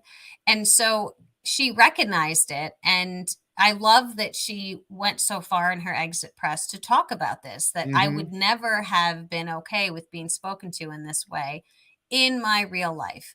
However, this is Survivor and this is a game and I was in a different place. And so it's a huge struggle to have to go through when you're dealing with a situation like that. So the fact that she was able to talk about that in the exit press, I was really, really happy for her. And I think it's really Right. incredible that she was able to do so. Yeah. Now, from Jonathan's perspective, he said in interviews that he was praising the women and talking about how great they did in challenges. But we saw him clearly talking down to them, and several of the women on the show said the same thing. For example, Marianne said Jonathan treated her like a little girl, the child who needed to be led. Mike even saw it, and while he didn't personally think Jonathan was doing it on purpose, he understood how Jonathan was coming across, which meant he would be good to take to the end. Hmm. Um, I think Jonathan really had, and still maybe has, no clue. Okay. Mm, Complimenting someone on their challenge performance does not mean everything's a-okay. It does not erase your other negative behavior. yeah. You can't treat someone crappy and then be like, oh, good job on that challenge, especially because I could see coming from him, it come as patronizing even, even if he thinks he's doing well. I think, especially if he's been talking down to someone the whole time, it could totally come off as patronizing, just adding, Mm, making things worse. He, what he needs to do is open his eyes, open his mind, look back at this, use this as a learning experience, change his behavior, not try to justify it, not try to rationalize it, change it. hmm. Yeah. And I I don't know think, that he'll do that, but that's what he needs to do. I think it's probably a very difficult thing for a lot of people who do come on this show, and you end up seeing a component of yourself you might not have seen before or realized did exist. And I do think that it's a huge takeaway if you can see that and say, wow, this part of me I need to work on. I need Mhm. to not act this way, or I need to not come across in such a way. I need to not treat people this way. And I don't know if it's just the way that Jonathan's he seems like a very independent person who, yeah, I think he runs his own like business. He's kind of the I survivor don't remember. guy. Yeah. Yeah. So I don't know if maybe he has enough interactions throughout his life to really say, hey, you know what, like, because he's the one who's kind of always been in control of what Jonathan is doing, right? And so now all of a sudden you have to share this with somebody else and listen to what someone else is saying. So I do hope that it's something that he can certainly take away from and say, I got to work on that. I do. Yeah. I Yeah. definitely do. Yeah. Now, ironically, Jonathan commented at the merge that he was a big guy, so he was going to have to lie low and let his social game save him. When his social game made things worse for him, he might have thought that it helped save him because Omer flipped the vote against Lydia instead of it being him. But it was actually Omer wanting to keep him around for strategic purposes. Wanting, he Yeah. got in there. It's like, I want to save the Taku Four. Yeah. Not because everybody loved him. It wasn't his social game that saved him. It was, the fact that I kind of like you said earlier, he was aligned with the right people. He definitely was aligned with the right people, and he was feeding people. And Yes. so if you are aligned with someone who's also feeding you, that's a lovely combination. Yes. Yes. Um, so, all right. Well, if we go back to our winner on a happier note, um, Marianne said in interviews she knew coming into the game that she could be very annoying because she's a very big and loud person. Luckily, nobody has ever said that about me. Because if they had, I would be able to verify what she also said, which was that some people like it, some people don't. But Mm, since no one has ever said that about me, I can't verify that one you way or can't another. you can't No, say anything no, about not that. possible. No. But the point is that she recognized that about herself and took steps to counter it. Not Yeah. right away, perhaps, because of what we discussed earlier regarding how she thought she was doing so great early on. But as time went on, she reined it in while still allowing, you know, herself to show the important parts. Yes, and this is what I mean, this is that you have to understand who you are and how people Right. perceive you. And something that Romeo mentioned a lot in his exit press was this idea that perception is reality. And Oh, yes. he wants to change that, but that's actually what it is, unfortunately. If you are being perceived a certain way, regardless if you think that that's the way you actually are, if that's the way people see you, guess what? That's the way you actually are. And so I think Hmm. that we can kind of compare and contrast Jonathan and Marianne here, because Jonathan never realized the way that he was being perceived by the people that he was speaking to, because he was being the way that he is. And he didn't think that that was going to be an issue. It was never called on it, if you will. And then you have Marianne, who came into the game knowing that people might perceive me this way and thinking it was fine in the beginning, and then realizing, no, this is not working. I need to change this. Hmm. And so she was able to utilize that and have a realization during the game as to how she needed to be. And so it's a great tool to have, that ability to recognize these things in yourself and also know that other people are going to see you this way. And so she certainly switched that part of her up and was able to then further her game, because socially she really was well liked. We heard Mike talk about it in his exit press, how everybody liked Marianne. She Yeah. hadn't rubbed anybody the wrong way. She was very well liked. And so he knew that sitting next to her was going to be his biggest opponent, if you will, because Hmm. the jury was not upset with her at all. But someone like Jonathan, he knew he had a chance with, because there were people on that Right. jury that were upset with Jonathan because of the way he had treated them. Right. Right. Now, what is funny is there were a couple times that people were annoyed with Marianne, and this led to the whole idol nullifier situation. Because Mm, why was Omer even out there? Well, Jonathan was fed up with Marianne and Lindsay chattering, in his words, or words to that effect, and we saw him on the show. He had to get up and go. He just couldn't take it anymore, and Omer accompanied him. And that's when they both saw the idol nullifier, and Omer shot like an owl, swooped down and, grabbed it. And so, it is funny that led to, her social game led to the idol nullifier too. mm-hmm. But, another thing she did with it, as she discussed in interviews, was she wanted to make people feel not ostracized, wanted them to know, even if she wasn't aligned with them strategically, Yes. she still genuinely liked them as a person. And like you said, I think everybody genuinely liked her. And she was complimenting Romeo in the Yes. middle of the final tribal, or the final immunity challenge. Like when he was being self-deprecating, she was building him back up. That's I something think you that was the can't. puzzle one, actually. Was it? I think It it, was it the was the round. puzzle. Yeah, Yes, that it was was the the puzzle that one. Excuse me. right. Yes. So that's something you can't teach people, to Right. have that empathy, and she certainly did throughout the game. And I really think that that will certainly help you move forward in this game if Mhm. people feel that it's genuine. And everything I think that Marianne did always felt very genuine to the people that were on the receiving end of it. And that can certainly take you a long way. It can get you $1 million. Look at that. Apparently. Crazy. Yes. Now, you had mentioned Mike. Jonathan described Mike's social game in an interview as fire. And while Jonathan said some things that didn't make much sense, he hit this one right on the nose. Everyone loved Mike, Mike and was so impressive.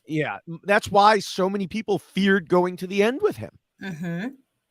Yeah. And I think So, this is why his loyalty component hurt him so much more, because he was so close with people. And again, same with Marianne. It felt genuine. And I think what I really appreciated so much about Mike's social game is he spent time learning about the people that he was playing oh the game yes, with, which you would see him in these scenes, and he would be talking to the person about that person and learning different parts about maybe their culture, how they were hmm, raised, their religion, and really taking it all in. And it was an incredible thing to see happening. And I think it was Drea that might have even pointed out in the final tribal council how he was connecting with the youngest people in the tribe, and it wasn't coming across as this father figure. It was a genuine connection that he was creating with Mm-hmm. everyone. And so Yeah. I really think his social game was amazing. It was absolutely amazing. But unfortunately, it also added to that component of Right. everyone being very hurt by what he did by voting them out and promising them things and then not carrying through. And so it was a double-edged sword for him for sure. Yeah, absolutely. Um, as for Romeo, I don't think anyone disliked him, but Mm, he also wasn't a Marianne or a Mike. I just think people got along with him fine. I know there were times when they were like, oh, all he does is sit there and eat the rice, but the person who's on the outs is always going to get comments like that. And yeah. he Yeah. said in interviews that he was surprised because he was saying all sorts of nasty things about people in their in his confessionals, like, I want to punch that person in the face or whatever. And so yeah, I mean, obviously there was some, back and forth in some of those things, but I Yeah. don't think anyone actually disliked him. No, I mean, there was a little bit of an issue between he and High for a bit Yes. just because of that whole situation and where he voted for High. And there was Right. some commentary made at that point. I don't think that that gained him any favor, but Right. I do think that again, I think most of this cast when they were out there seemed to get along, but also tolerated each other's little quirks and things Hmm. better than I think most necessarily have because they all seem to recognize I have to, this is a game, so I'm not Right. gonna really. And so I don't think, even the High and Romeo situation escalated more than it really needed to. Right. Right. All right. Circling back to Lindsay, because we talked about her opinion on Jonathan, but not her, actually. She was obviously well liked. Indeed, this was one of the many factors that made people realize they needed to get rid of her. Yeah. Yeah, she definitely had a lot of connections with people on the tribe, and I do think that people were concerned because we talked about this a lot previously. When you're sitting in the final three, if you're torn between two people, sometimes it's going to come down to who do you like more. Right. And if you're sitting with someone who's a likable person and someone who really hasn't rubbed anyone the wrong way, that could be the one vote that you needed because it could come down to just that. Yep. Yep. All right. Well, we can move to the sixth rule, which warns against being too much of a threat. Or, as was said on the show, the better player you are, the more likely you are to be taken out. Um, a few weeks ago, I mean, Jeff, come on. If you're gonna use my rules, just use them. Just put them up Listen, there. at this point, Yeah. either just hang it up at Yeah. Tribal. At Yeah. Tribal, here's the poster. Now, a few weeks ago, I think we were also discussing how Marianne summarized the threat map, saying you don't want to be too big a threat or you're a target. You don't want to be too small a threat or you can't win. Mm-hmm. And I know I did a TikTok saying, yes, mostly right. But it's not so much being a threat that gets you the win, but rather doing other things that some people might also consider threatening prior to the point of deciding a winner. I guess the way she said it was more concise. But It really um, was. yeah, I also did. I could just see her saying all that, and the camera person being like, "Can you shorten that down a little bit?" Yeah, I I I, I think it also did a good job of describing a lot of her game because Yeah. she ducked down low to avoid being seen as a threat around Mm-hmm. the merge. But she knew she had to jump back out again in time to show the jury that she knew what she was doing. A couple weeks ago, she called Omer the caterpillar becoming the butterfly.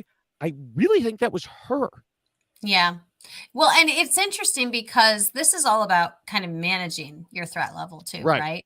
And I think that because she was so aware of who she was and how she was being perceived, that this allowed her to do that even more because she knew she wasn't being perceived as a threat. And so that allowed her to have more of an ability to have that moment and shock everyone and surprise them because they weren't expecting it. If Right. Omer had pulled off something like that against somebody else, I don't know if it would have surprised people as much because they It had certainly started wouldn't to. have had the moment of everybody going, Right, exactly, because his threat level was being revealed, if you will, and people were more aware of what Mhm. he was doing. And so the fact that she had been able to keep that under wraps for so long, it allowed it to have so much more of a shock value, and people were so surprised because they weren't expecting it. And then Right. all of a sudden here she comes dropping bombs, and people are definitely losing it because they weren't expecting it. And Yeah. so great for her to know how she was being viewed and then how to change that view in the final tribal. Yeah. Yeah. Um, so moving on to Mike, what did you think of him in terms of this rule? Well, according to Drea, if anyone was going to sit next to him in the final tribal, he was winning. And so I do think that he was seen in a very threatening way because of his social game. As we talked about, if people like you and you're sitting there in the final three, then that can certainly be a threat. I don't think that he was seen as threatening as far as his physical abilities and going to win challenges, but I think overall Mike's relationships that he had created and his ability to become close to people made him so much more of a threat just because everybody liked Mike and everybody talked to Mike. If there was one thing that you saw happening, everybody had a relationship with Mike. Everybody was going to Mike and talking to Mike. And so that definitely becomes very, very threatening when you have people who have all of the information because everyone is talking to them. And then you could Yeah. see what he was able to do with it because all of a sudden other people start sharing. And these are the types of things that come out. Someone's idol nullifier goes away. You know to pass your idol off to someone because you find out about Drea. I mean, that's certainly a very, very big threat level to have if everyone is coming to you with all of their secrets. Yeah. Yeah. I mean, this is why Omer and Lindsay planned to take him out after Drea, Mm-hmm. but you know, obviously that didn't happen. And once Omer got taken out, well, then the focus went to Lindsay for a vote before settling back on him, which, well, then he won immunity. But that's why Romeo put Jonathan against him in firemaking. They Mm-hmm. just kept trying to get the focus back on him, but there were so many other threats. Right. Um, we've discussed before how difficult the balance can be. And you've talked about, well, you should wait a little longer so it doesn't come back at you. And I've said, well, Mm-hmm. sometimes you got to strike while the iron's hot. And Mike is a perfect example that if you do it too soon, okay, we saw what happened there. If you do it too late, you end up with Mike in the finals. Now, he Right. didn't win, but he would have won against some other people, and he could have Right. won if he had changed his tune a little bit. Mm-hmm. Yeah. This could have been a situation easily where we were sitting here saying, this was one where you target him too late. Yes, absolutely. Mm-hmm. As far as Romeo, I think it's clear nobody thought of him as a threat. So let's just move on quickly. We can just skitter past that one to the most obvious Skitter? physical Did you just say skitter. skitter? I love Skitter. it. Skitter past that. To the most obvious physical threat, Jonathan. We've joked along the way about him saying he wanted to downplay his threat level. But he's still singing the same tune as he told Mike Bloom that he, quote, tried to dumb down everything that I did. Can I just say he succeeded and leave it at that? Well, that was his strategy. It worked. Yeah. Okay. We'll call it that. We'll call it a strategy. Now, the examples he gave were of him trying to point the finger elsewhere, like, oh, look how good that person did. Oh, good job coming in second. You were so close. Yeah, no, that's not why you were still around. Others just weren't as worried about him as they were about some of the more strategic and social players. Yeah. So, I mean, I guess in that way he did reduce his threat level, but I don't think it's quite in the way he believed it was happening.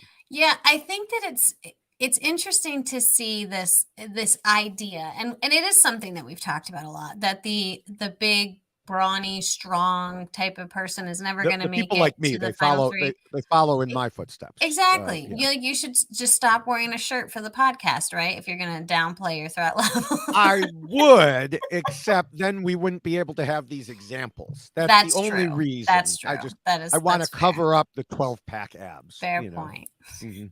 So I think someone like Jonathan, it's interesting because there is still that idea that some people have, that there's the physical component of Survivor that they want to focus on.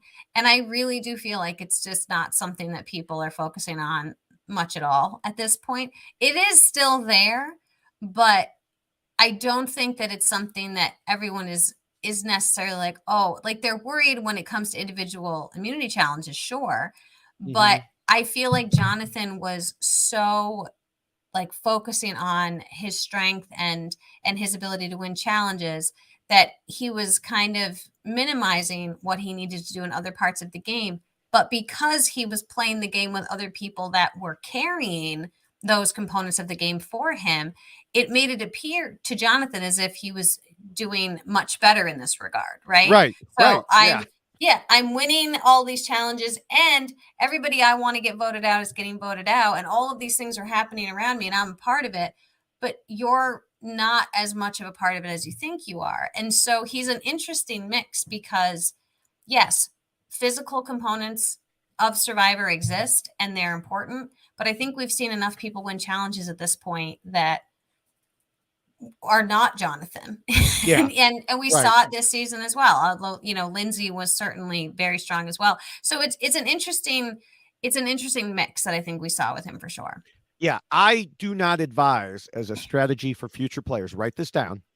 I do not advise lowering your threat level by being a jerk to the women. Yeah, I'm just saying that's a bad idea in not a good general. play. I mean, it works. It does lower your threat level. I just don't advise that particular path. But getting to Lindsay here, she said in interviews that her game plan was to be under the radar as long as possible. So she let Jonathan get out in front. She let Marianne and Omer do the puzzles. But at some point, her threat level became obvious. As Jonathan said, she's really good at puzzles. She's physically strong. She's got a good head on her shoulders. She talks. That was a weird part of it. She's someone you don't want to be sitting by at Final Three. Gotta be wary of those people who talk.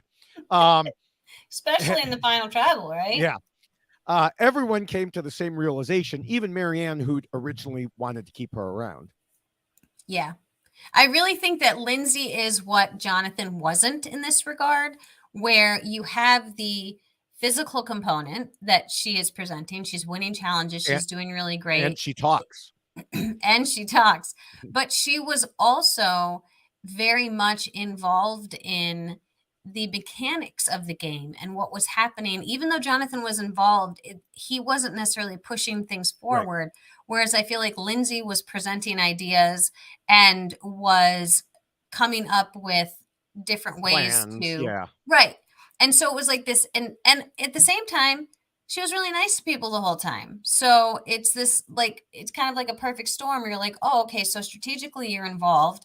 You're really nice to people. You're also killing it in the challenges. You're winning immunities. You're doing all of these things. The fact that And you Marianne talk. was, and you talk, the fact that Marianne was giving her food so she could have extra nutrition to potentially go in and win a challenge against Jonathan and everybody else just speaks volumes of how much she had to have been liked, because it's Survivor. They're starving. They don't have any food. And Marianne's like, here's my rice. Go ahead. Take my rice. Yeah. It's just, and that was a strategic move on Marianne's part. But so that I think is definitely, it just goes to show that she certainly was someone who overall just had put all of the pieces together. Yeah. By the way, speaking of food, I don't know how this came to my mind, but Lindsay is, I believe, a dietitian, and Yes. and she said on her interview, I can't remember, it was one of the video interviews. I can't remember if it was Rob or Gordon, but she said, by the way, if you have a choice between chicken and veggies and cake and cookies, always take the cake. Yes. And I was thinking the same thing. I'm like, people are like, oh, nutrition, protein, fiber. No, you need calories, and cake and cookies are going to give you the calories. Yes. Thank you for mentioning that, because I Yeah. will say that was one of the best takeaways. That was with Rob. One of the best takeaways from that interview was, eat the cake and cookies. And Yes. coming from a nutritionist, yeah, really Yeah. great. Any Survivor players to come, because it did seem like like you can have chicken or vegetables. I don't know what, but then it was Chicken like, and or vegetables or cake and cookies. cake and cookies. and And by the so, way, yeah, Romeo said in his interviews he doesn't even like chocolate. You're dead to me, Romeo. that was a whole lot of chocolate cake too. My goodness. I did notice he was pushing the frosting aside. He When I watched was. the video, I was Yeah. like, what are you doing? Give me that No. frosting. Oh my God. But they're all like forks just in the cake together. Yeah. Oh my goodness. At least they didn't have the challenge where they were biting onto the piece of, Oh, that was yeah. the most horrifying thing ever. Yes. We have taken I took us on a You took us on a large path, turn. but I'm Yeah. glad that you did, because cake and Yes. cookies, eat them. Yes. Yes. Chocolate cake. Yes. All right. For the 7th rule, it covers idols, advantages, and game mechanics. And I think you might have something to say here at some point. Can we Last just week, do it right now? go for it. The Okay. floor is yours. You've been Thank waiting you. for so long. I have been, because Lindsay could have completely changed the outcome of the entire game if she had played her idol for Omer.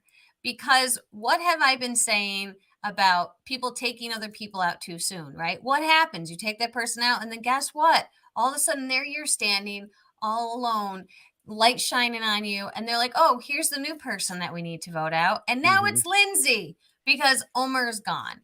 So if she had saved him with her idol, then we still would have had Omer. We would have had Lindsay. And according to David Bloomberg, Romeo would have been gone. So then if we look at the other people who are left, guess who's going next? Guess who everyone is talking about voting out? It's not Lindsay, it's Omer. And so Lindsay, and I think she's realizing this now, because she thought that there was still some like social capital that she could have lost if she had stood up in front of the jury and played this idol, because she had to. She couldn't transfer it to him. But it would have been a great move in front of the jury. Although they might have been like, why are you saving Omer? But then her argument could have been, because if he's gone, I'm the next one on the chopping block. So I have to save him. So Right. I'm not the next one on the chopping block. So it's just like, oh, it would have been so great for her to. But I get it. There's a lot happening as Survivor. You're hungry, you're depleted, you're tired. But she was looking at it differently, thinking that move would backfire on her, because then all of a sudden everyone would be looking at Lindsay. No, everyone would have been looking at Omer still, even if Lindsay had done that. Yeah, That's and I just think my they would opinion. have voted Omer out. Yes. I mean, and so, but actually, oh no, you're right. So sorry, I didn't even say what you were right about. I know you just threw. You're right. You just threw that in. Yeah. Thank you. Thank you very much. I mean, yeah. So we would have been in a situation where it would have depended how she would do at the Final Four challenge, and then maybe fire making. And I mean, we don't know how it all would have turned out, because that all happened in an alternate reality that doesn't exist. Yes. And the one in which we live, she didn't play it because she kind of overthought how it would be perceived. Right. And this is why when you get to Final Five, all that's out the window. It really is out the window. You can't be focused on how the people who are still in the game will perceive you. You have to think about the jury, and you have to think about how are you going to continue to move yourself forward. And there's still a lot of game that's got to be played. But if you're bringing with you the most, like the number one, I mean, they went through and asked everyone who was the biggest threat. And it was mostly Omer for most of the thought process there as the people that were playing the game. So that I think could have definitely worked. And I just wish she had realized it, because she did know that they were coming after her. She knew that she was going to be the one that they were going to be coming after. So it's just unfortunate. Yeah. Yeah. Now, going back to, so we've got that out of your system, so that's good. Thank you. So and I got it. You're right out of that too. So yes, that's right. See, that's right too. Now, last week we talked about how Marianne actually used an extra vote to make a difference, which of course helped lead to the path of her win. This week we saw her use the only secret that had been kept the entire game, her immunity idol. And she didn't even use it as an idol. Instead, she manipulated Mike to get him to play his idol on her. So, great move there. Now, of course, earlier in the game, she did tell everyone about her extra vote and her trek to get it. Later, her tribe held a group idol hunt. She found it, told them all about that. But when she finally had something she'd gotten in complete secret, Yes. she kept it secret. Thank you, Marianne. Thank you. Because the power that comes with that blew the jury away. And it was because this is what, again, it comes down to in these these tribal councils, when you're in front of the jury, you have to give them something. You have to entertain them. And you have to make them realize things about yourself that they might not have known. And they were all wondering, well, what did you do, Marianne? What did you do that was so impressive? And she was able to tick things off like this that they hadn't thought about. And then to be like, oh, and by the way, I was the only one that kept a secret. And here's what my secret was.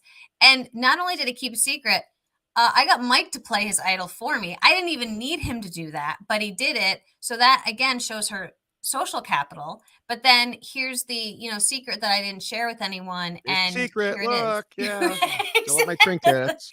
There it is. And so it was, again, one of those things to show the jury you have to have a moment, right? And she had that moment that so many people miss out in that final tribal. But she was so aware of what was happening. She knew she needed to do that. And nobody kept secrets in this game. Nobody kept secrets. And she was the only one that did. Yeah. Just her. Now, right. Now, I just mentioned Mike playing his idol on Marianne. And from one standpoint, it doesn't matter because she was never in danger anyway. From another, though, this idol caused a lot of grief for him because of the way he promised it to multiple people, as we already discussed. And he didn't even get any credit for using it on Marianne. Yeah. Yeah. And because here's the thing. Marianne didn't need it, right? If you want an idol move to matter in front of the jury, it needs to matter. It needs to be like, I am. And that's why if Lindsay had done that in front of the jury, it would have mattered because there would have been a direct effect of saving Omer. Yeah, saving Marianne. It's the person in the majority who you already know is not going to hurt them. Oh, here you go. Yeah. So thanks. You didn't do. So yes, you kept your word to Marianne, which doesn't matter because guess what? Marianne's not voting for someone to win $1 million, at least at this point.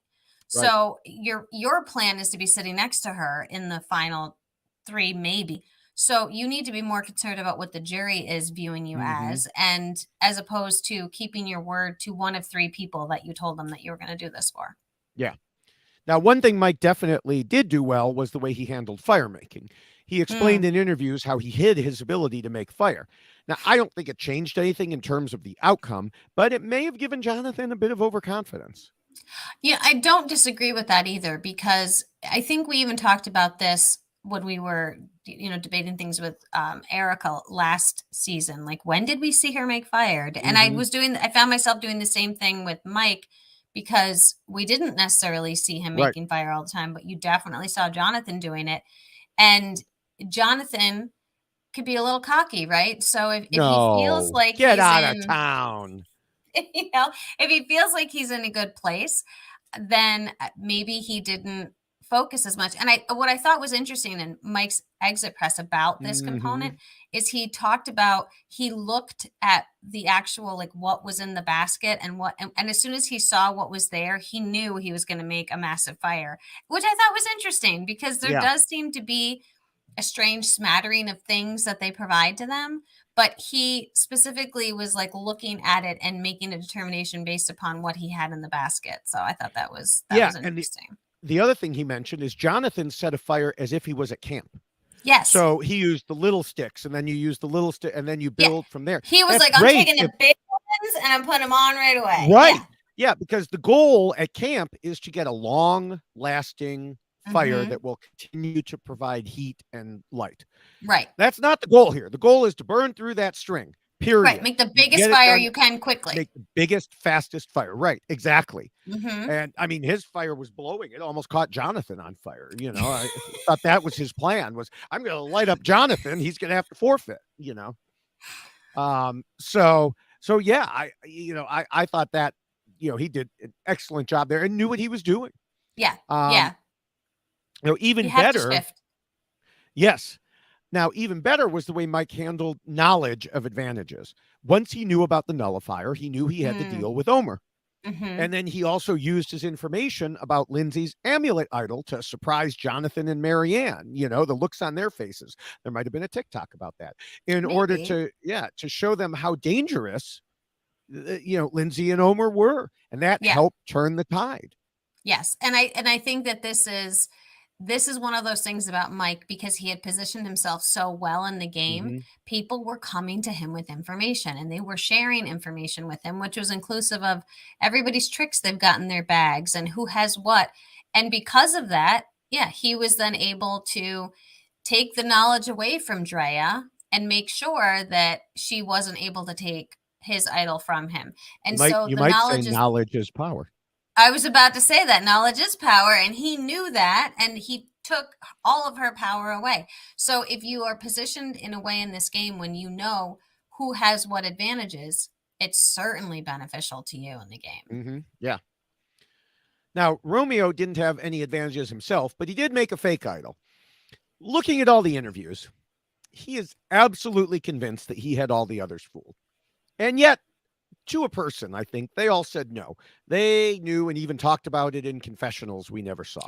Well, even in the secret scene when they came back, they were like, yeah, no, Romeo, we all knew that you didn't have one. Like, we all knew that you didn't really have one. Yeah. Yes, but he says they only said that afterwards.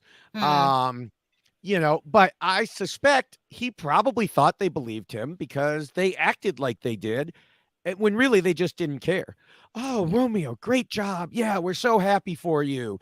It doesn't matter. You were never in any danger. Yeah. It was like, oh my gosh, quick, look, here's a life raft. Yeah, you're already on the boat, dude. You don't need the life raft. They knew he was going on the end, so why care about him having an idol? Yeah. Well, I've know what? got Maybe he was shocking hoping. news for you. This is a fake idol.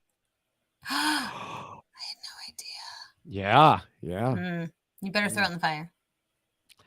Yeah, He why said did that he throw it in too. the fire? He said he wanted to throw it in the. He's like, I just wanted to throw something in the fire. Yeah. Okay. Okay.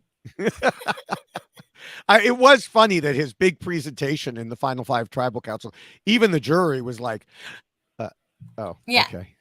All mean, the reactions. There was the reaction for the Mike playing the idol on Marianne, Wah! And then the reaction for him, it was like, "Oh, mm-hmm. Okay. This is not Thanks. a real idol." Yeah. Now moving to Jonathan, I don't think Jonathan really had much to do either way in this rule other than the fire making that we already discussed. Well, but he also was sharing information that he had about other people's advantages. And again, it goes back to Mike learning that information and then how it was used. So I think that was one thing that Jonathan did very well, was knowing this is happening. I need to tell that person because we have to figure out how we're going to deal with that over here. So I will give him credit for that. Okay. All right. Well, with that, we can move to Appendix A, which is about the tribe keeping their end goals in mind when voting. And we talk about voting out the weak, then the strong, then the weak, then the strong. Early in the season, Jonathan could have been reading out of this appendix when he was discussing how there are many different types of strength. Now, I know his goal at the time was not to understand the rule, but to try to throw some attention off of his own obvious strength. But it was still a correct point. Right. Yeah. No, go ahead. No, go ahead. No, I think Jonathan just really did kind of get a little too focused on one idea of strength as opposed to really understanding that there are multiple ideas of what is strength. And that probably distracted him just a bit in the game. Yeah, I mean, he wanted others to think there were other ideas, but he thought of one main idea. Right. And so other than talking is strong too, by the way. But he thought that his strength was going to be like people were going to see him and suddenly just be like, oh my gosh, this guy has to go. Like, right. Like right now, nothing else matters. And so, yes, he wanted people to focus on other components, but he put so much like attention and energy into this idea of like, I need to hide how strong I am by taking off my shirt and walking around with my 12 pack and getting all of the fish and all of the food and carrying my tribe to victory in every challenge. But that doesn't matter because it's not just about how strong you are. It's like this weird, Like, it give was me very, credit for doing all those strong right, things. but I'm feeding all of you and I'm doing all of these things for you. I'm Mm-hmm. helping you win challenges, but don't focus on that. So it was an interesting Yeah. thing Yeah. to observe. Yeah. And, you know, I mean, another person who focused on those types of strength was Roxroy, who maybe made the most confusing statement in relation to this rule in a clip of what was obviously his Jury Speaks video, but aired on the show, when he said Romeo's strength was the fact that he was weak. Now, may take a couple seconds to process that, but it was actually true in terms of making it to the final three. Yeah. Unfortunately, that's almost always where those sorts of players end, in Yeah. third. You know, yes, you can make it to the final three by being obviously weak, which is why the last part is vote out the strong, but you're probably not going to win, you know, Right. and that shows why there were so many strong players that we were in that last phase for quite a while. Hi, Drea, Omer, Lindsay, all of them were strong players who had to be eliminated. Right. And, you know, Marianne realized that for Lindsay, I think just an hour or two before Tribal Council, and even told Lindsay, I won't win if I keep you. I'm so sorry. Yeah. Which, again, having that conversation with Lindsay, I think, is a huge thing to do with Lindsay, because what do? You Right. show Lindsay that you care about Lindsay, and you also make Lindsay feel better about herself and feel like, wow, I was a threat to win this game. She doesn't even want to sit next to me. So you're working the jury before that person's even sitting in the jury box. Well, yeah. And I mean, working, so you just talked about working the jury. That takes us pretty well to Appendix B. Look at that. Yeah. That appendix discusses the jury phase and the end game. And this season, you know, we talked about it earlier. This is where we wanted to jump to. You know, we're an hour and 56 minutes into this now, and we're getting there. We're finally It came here. into play in a big way as we saw how many jurors at least said the final tribal council swayed them. Yeah. And really, I think it was true. While some may have come in leaning one way or the other, they were clearly looking for finalists to say something to convince them. Yes. Yeah. And the mere fact that you had Mike in every one of his exit interviews talk about how bad he was at jury management and that he wants to come back and play again after he studies up on jury management, I think really speaks volumes about how significant this rule really is, because he ultimately, he might have just lost because of jury mismanagement. I mean, in large part, I mean, he had to do something to get to that point. But yeah, I mean, sure. You know, but as far as Marianne, you know, way back in the first rule, so long ago, we discussed how Marianne outlined her plan from the final six down to final three. She waited until what she felt was the right moment to whip out her unused and still secret idol and discuss her whole plan. And she said it with such certainty and emphasis that even when I watched it a second and a third time, it literally gave me chills. Yeah. I mean, I could only imagine what it was like to be sitting in that jury box, having that revelation just come crashing down as a complete surprise.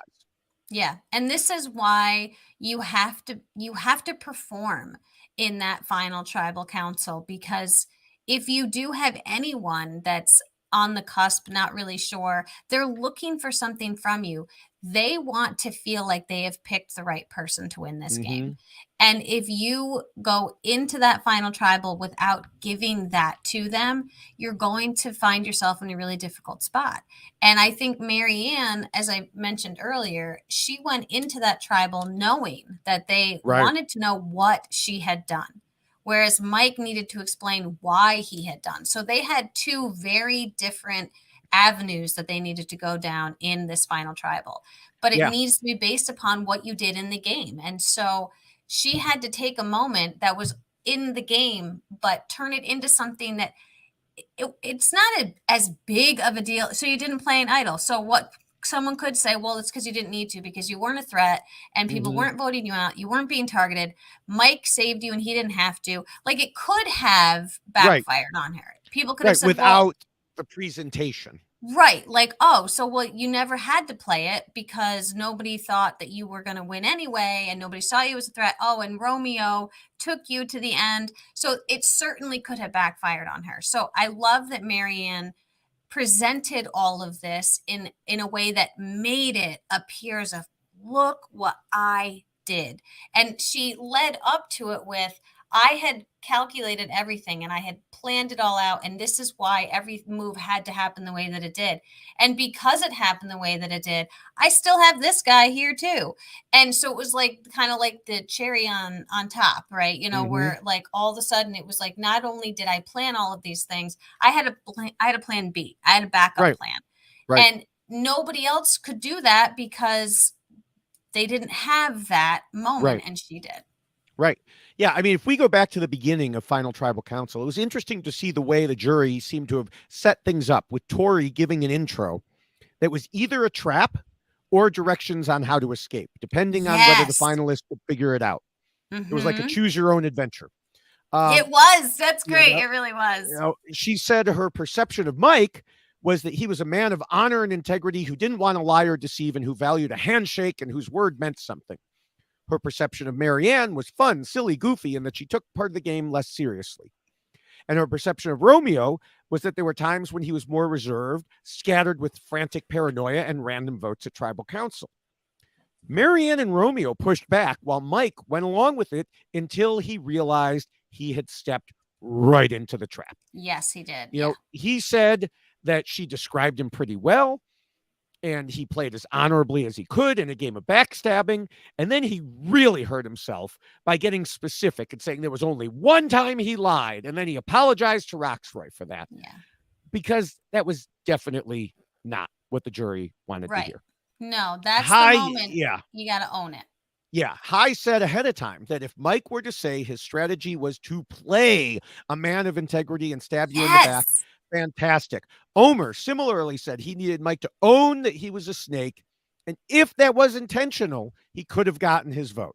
But that's not what happened. I know. You know. Mike played the game the way Mike is. Mike is an honest guy with integrity and he's loyal. That's who Mike is. And so Mike, that's how he wanted people to perceive him. And those were the attributes that were important to him and he wanted to play the game with. But this is Survivor. So if you are that way, you can be that way, but you have to figure out how to spin it in the end. Use those attributes to your benefit and everyone else's detriment, right? And take them all out because they think the world of you and you're so great and you're such a loyal guy. And then in the very end, you can explain to all of them that this is your, Kaiser Sose kind of moment, right? Yeah. Yeah. I mean, what we got was Omer had to point out to Mike that there was more than one lie. Bringing up the time he told Drea that they were good to Final Five and then immediately telling Omer otherwise. Mike, it was interesting. Mike immediately shifted his language from I never lied except this one time to I never purposely sacrificed my integrity. Right. You saw that shift. And he made the excuse that he had to protect himself. Well, Chanel followed up to ask how many people he gave his word to and then lied. And Mike, again, claimed only Roxroy, but then again shifted his language and said, well, he kept his word until they deceived him first, such as using High's change of plan as another excuse. Yeah. This did not help his cause to the point he finally realized that he went against his word a lot and tried to recover. It was interesting. I thought he was literally like a newscaster moment. I'm getting word. I'm hearing now that I did not actually keep my word as much as I thought. I might not be exactly what I thought it was. Yeah. Every time I watch it, newsflash. I am being told that Justin. This just Mike is not as loyal as he claims to be. Yeah. So he then said maybe he didn't play with as much integrity as he thought, but you have to say things that, some things that aren't true. And he's right about that. Right. It was The latter part he was right about. The former part was the problem.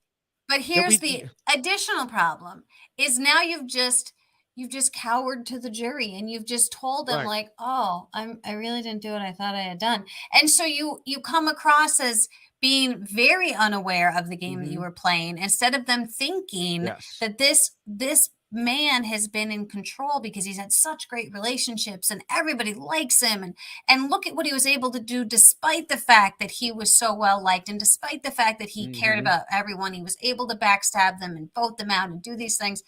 And then all of a sudden he was like, he had this, it was like the light bulb went off over his head and he was like, oh, okay, you guys are right. I'm really, and then so you're like, oh, okay, all right. And then so what does that do? That just makes Marianne shine even brighter, because she's like, well, look what I did. And, and she just keeps talking about what she did. And so, the shift in the focus, it's no longer like Marianne didn't have to defend herself. Marianne had to tell you what she did. Mike was almost in a very defensive position, and then didn't know how to get himself out of that. Yeah, it was very reminiscent of Coach in South Pacific. I'm honor, I'm loyalty. And then midway through, he's like, oh, yeah, this is problematic. Maybe I'm not. Yeah. Yeah. Yeah. And, Mike said later in interviews, he could understand where some of the jury felt his game of honesty and integrity was lacking in their eyes. And yeah. But while Mike was floundering, Marianne was flying. Going into final tribal council, we saw the jury saying they needed her to explain what she did, and then a clip of Marianne saying she would explain what she did. Well, that was a good sign. She understood what Tori and then others said and knew where to accept it and where to push back. She said that her appearing not to take certain things seriously was a strategy. This season, if you were under 25 and you took things too seriously from a strategic perspective, you were voted out. So she had to pretend she had no strategy. And she also admitted that she didn't realize she'd been on the bottom until the fake merge. And as we discussed, and she took steps to fix it. Yeah. She gave such strong responses, and she did it in a way that was very respectful and not making excuses. It was a lot of ownership, and this is why I did what I did.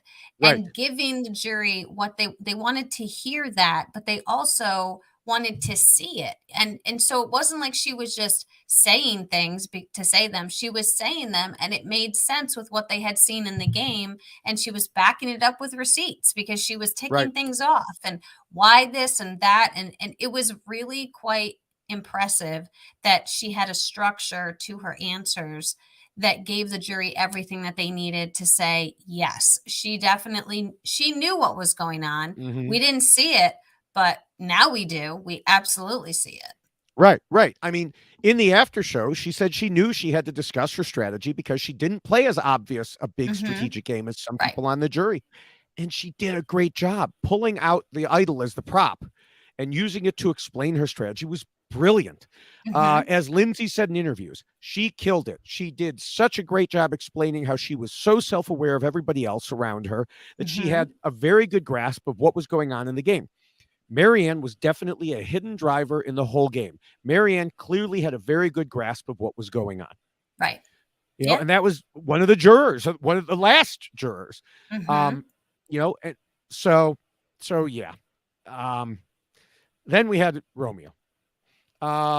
When Mike sank, Marianne flew, Romeo was kind of dead in the water. He tried to respond to Tori's points. I just don't think it mattered for the game overall. He said something we often note, which we've talked about already here. Perception is reality in the game. And he knew by the end that the perception of him was someone who didn't play the game in the way the others did. In his interviews, he acknowledged that he gets the blame for that. And all of that is true. His interviews also showed that he definitely has a different perception of what happened than many of the others do. We mentioned earlier how he talked about making alliances with everyone else. And again, how I'm not really sure that was a big thing. Certainly the jurors would have known that better than anyone. He could sit there and say, I made alliances with a bunch of you. But if all the jurors are sitting there going, yeah, alliances. Okay. then they're not going to accept that as reasons he should win. Right. And I think Romeo is a really good example of why what happens pre-merge doesn't really have that much of an effect when you're dealing with the jury, because there were people that he had played the game with pre-merge that were on the jury, and they weren't focused on what he had been doing before. They were more focused on what was happening after. And because that's when the game really shifts, and that's when you have to start doing things individually, but with a new group of people at the same time. So they want to see you being in charge, but still working with people. And that's where he really faltered. I mean, once they got to the merge, he wasn't in the majority alliance, and he also wasn't controlling the votes. Sometimes the underbirdies certainly can make some ripples in the water and cause things to happen. And we just didn't see that with Romeo. And if he had done that, I think he would have been in a much stronger position, but he just wasn't able to pull it out. Yeah. One way I do think the pre-merge can help is if you stay down low in the pre-merge and then you're the caterpillar that turns into the butterfly, that definitely works. If you're the butterfly that loses its wings and ends up just walking around the whole time, then it goes the opposite way. That is not going to help you. The fact that you used to be a butterfly isn't going to help at all. Right. That's fair. That's very true. So. All right. It is about time to wrap things up. Oh my goodness. So what are your final thoughts? So I was looking at what I had said at the beginning of the season, and I introduced Marianne as the weird kid with a story to tell, which will be told fast with lots of words. This is Marianne. And I think that that's exactly what we were able to see with Marianne. I really appreciate her as a winner. I appreciate the way that she played this game. She played it with her heart on her sleeve, but with a huge smile on her face. And I really think that we can all just love Marianne for what she has provided to us, both entertainment and just also as a person overall. So thank you, Marianne, for what you were able to put forth and allow us to take from your game of Survivor. I'm not going to go through everybody in a whole lot of detail because I know David Bloomberg has some finishing touches to this podcast. I never say it. But I do want to say this to everyone who played on this season. Thank you, because I really do appreciate the fact that you put yourself out there. I know how it feels. It's a hard thing to do, and you all did it, and it was so much fun to watch. You were a great cast. I loved the gameplay that we were able to see with all of you. You really all put everything you had into this game, and I love you all for it. So welcome to the Survivor family again, and thank you so much for being a part of this. And to the final 5, you were all great. You all played incredible games, all different games. And I appreciate that too, because you let David and I talk about a lot of things because of it. So thank you for really putting it all out there and giving us such an incredible season. So David, I want to hear all of your final thoughts because I'm sure they are fantastic. Well, thank you. I will try to live up to that. You always do. Oh, well, thanks. Every week, I say the first rule is the most important.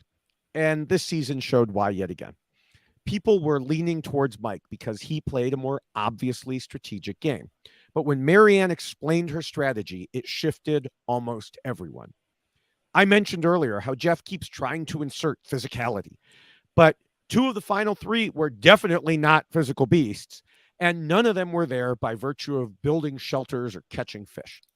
Mike and Marianne were both loved by their fellow players to the point that some thought Mike would run away with it.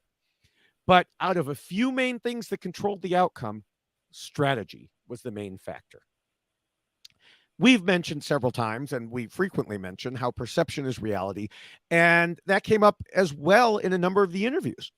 But I think Marianne had the best take on that, in that she knew coming in, and also said in interviews, that she had to go with the perception sometimes and push back at other times. She compared it to an argument where the goal is not to win, but for both people to come away feeling like winners. Look at this. My words are so good, they're making you cry. There's such grace. Such grace. Yeah. Appendix B specifically says that hopefully most jurors will be voting based on gameplay. So a finalist needs to talk about what a great job they did of outplaying those jurors. Most importantly, it says you have to know what they want, and you can't just rely on your own viewpoint. Mm. Mike got stuck in his own viewpoint, while Marianne understood what the jury wanted, and she gave it to them in big fashion.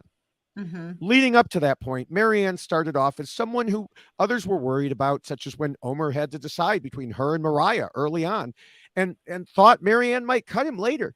But she just did such a great job of dropping her threat level until she needed to strike. Then she used her own moves to work with others in taking out big threat Omer, perhaps bigger threat Lindsay, and setting herself up perfectly for the end. Marianne thought Lindsay had the best all around game, but that's exactly the kind of person you can't take to the end.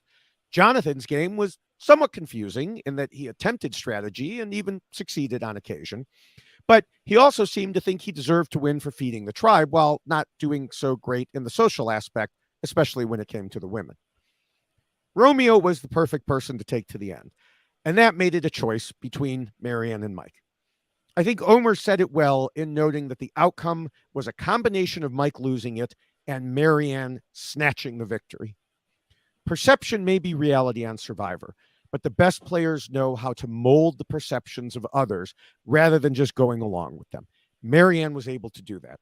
Neither of the other two in the finals were. And that is why Marianne won and Mike, Romeo, Jonathan, and Lindsay lost. Lovely. Excellent wrap Thank you. up. Thank you. All right. Well, before we continue on here towards the wrap up, let me remind everyone that the rules we just discussed are in poster form. That's right. Poster form and T-shirt form. A couple of different types of T-shirt. Of course, there's the checklist. There's the poster T-shirt. There is, of course, the mug.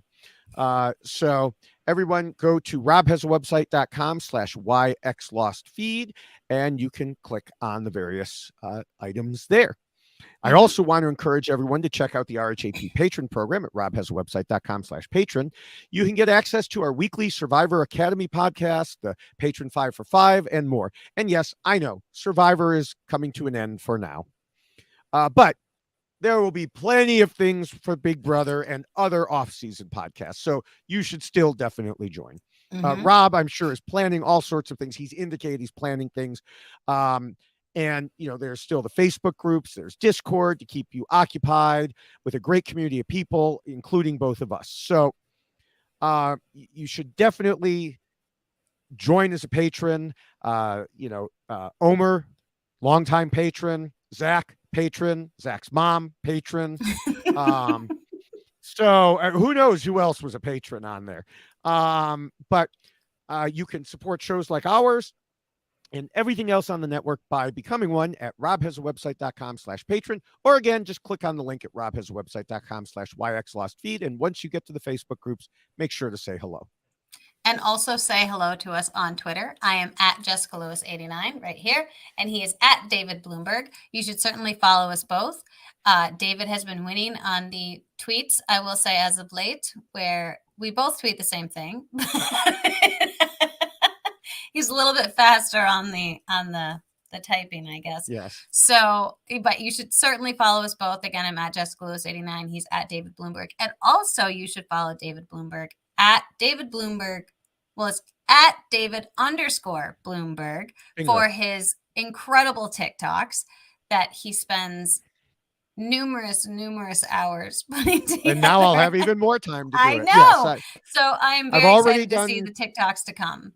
Yes, I've already done some for the finale. And it's funny because one that I made pre-finale that focused on Marianne has all of a sudden gotten very popular. Oh, yeah? Gee, I can't imagine why. I can't imagine. Yeah. And so there'll be more to come, over the course of days and who knows how long as I use up all my material here.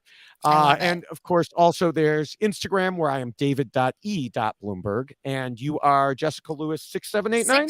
Yes, 6789. All right. Love those numbers. Yes. Everyone should also make sure you're subscribed to all of the RHAP Survivor podcasts by going to our YX Lost feed page. You'll find great content like the Know-It-Alls, the Stock Watch, Survivor International, the B&B, and more. Speaking of Survivor International, there will be a South African version of Survivor, bringing back All-Stars this summer. Oh, nice. 4 nights per week. It's insane. What? Yes. Yes. 4 nights per week. Yeah. That's crazy. So, yes,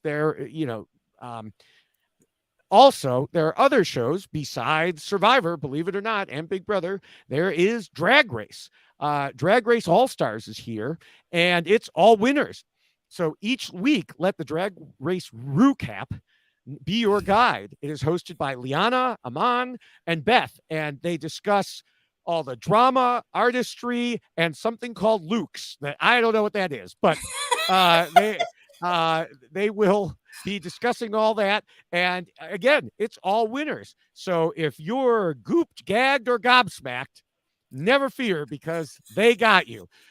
Check out the show on reality TV, RHAP Ups, or the Drag Race feed. That's amazing. Yes. And I would love to thank everyone who is supporting the Why Blank Lost podcast. Thank you, Scott St. Pierre, for all of the editing that you do, not only for this podcast, but all of the podcasts on RHAP. So thank you for all of the incredible work that you do. And thank you to Will from America for the theme song that you've created for Why Blank Lost.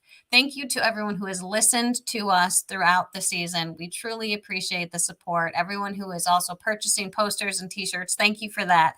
It means the world to us. I read all of the messages that people send through eBay when they're buying the posters, and it's just lovely to hear such kind words. So thank you that we entertain you. And thank you, David, for another incredible season of Survivor. Look at this. Yes. We And made thank it you, through. Jessica. Yeah, we made it through. And yeah, so yeah, thank you again. Everyone, remember, we'll be back in about a week. This is not goodbye for the season. No, just the We will season. have- It's a little bit of a, this is the Yeah. final. This is it. Right. But we'll bring back Tiffany and Voce. There's been a lot of demand for that. I know. They will wrap up the season. So send in any questions you'd like us to address, and we will see you then. Excellent. Goodbye.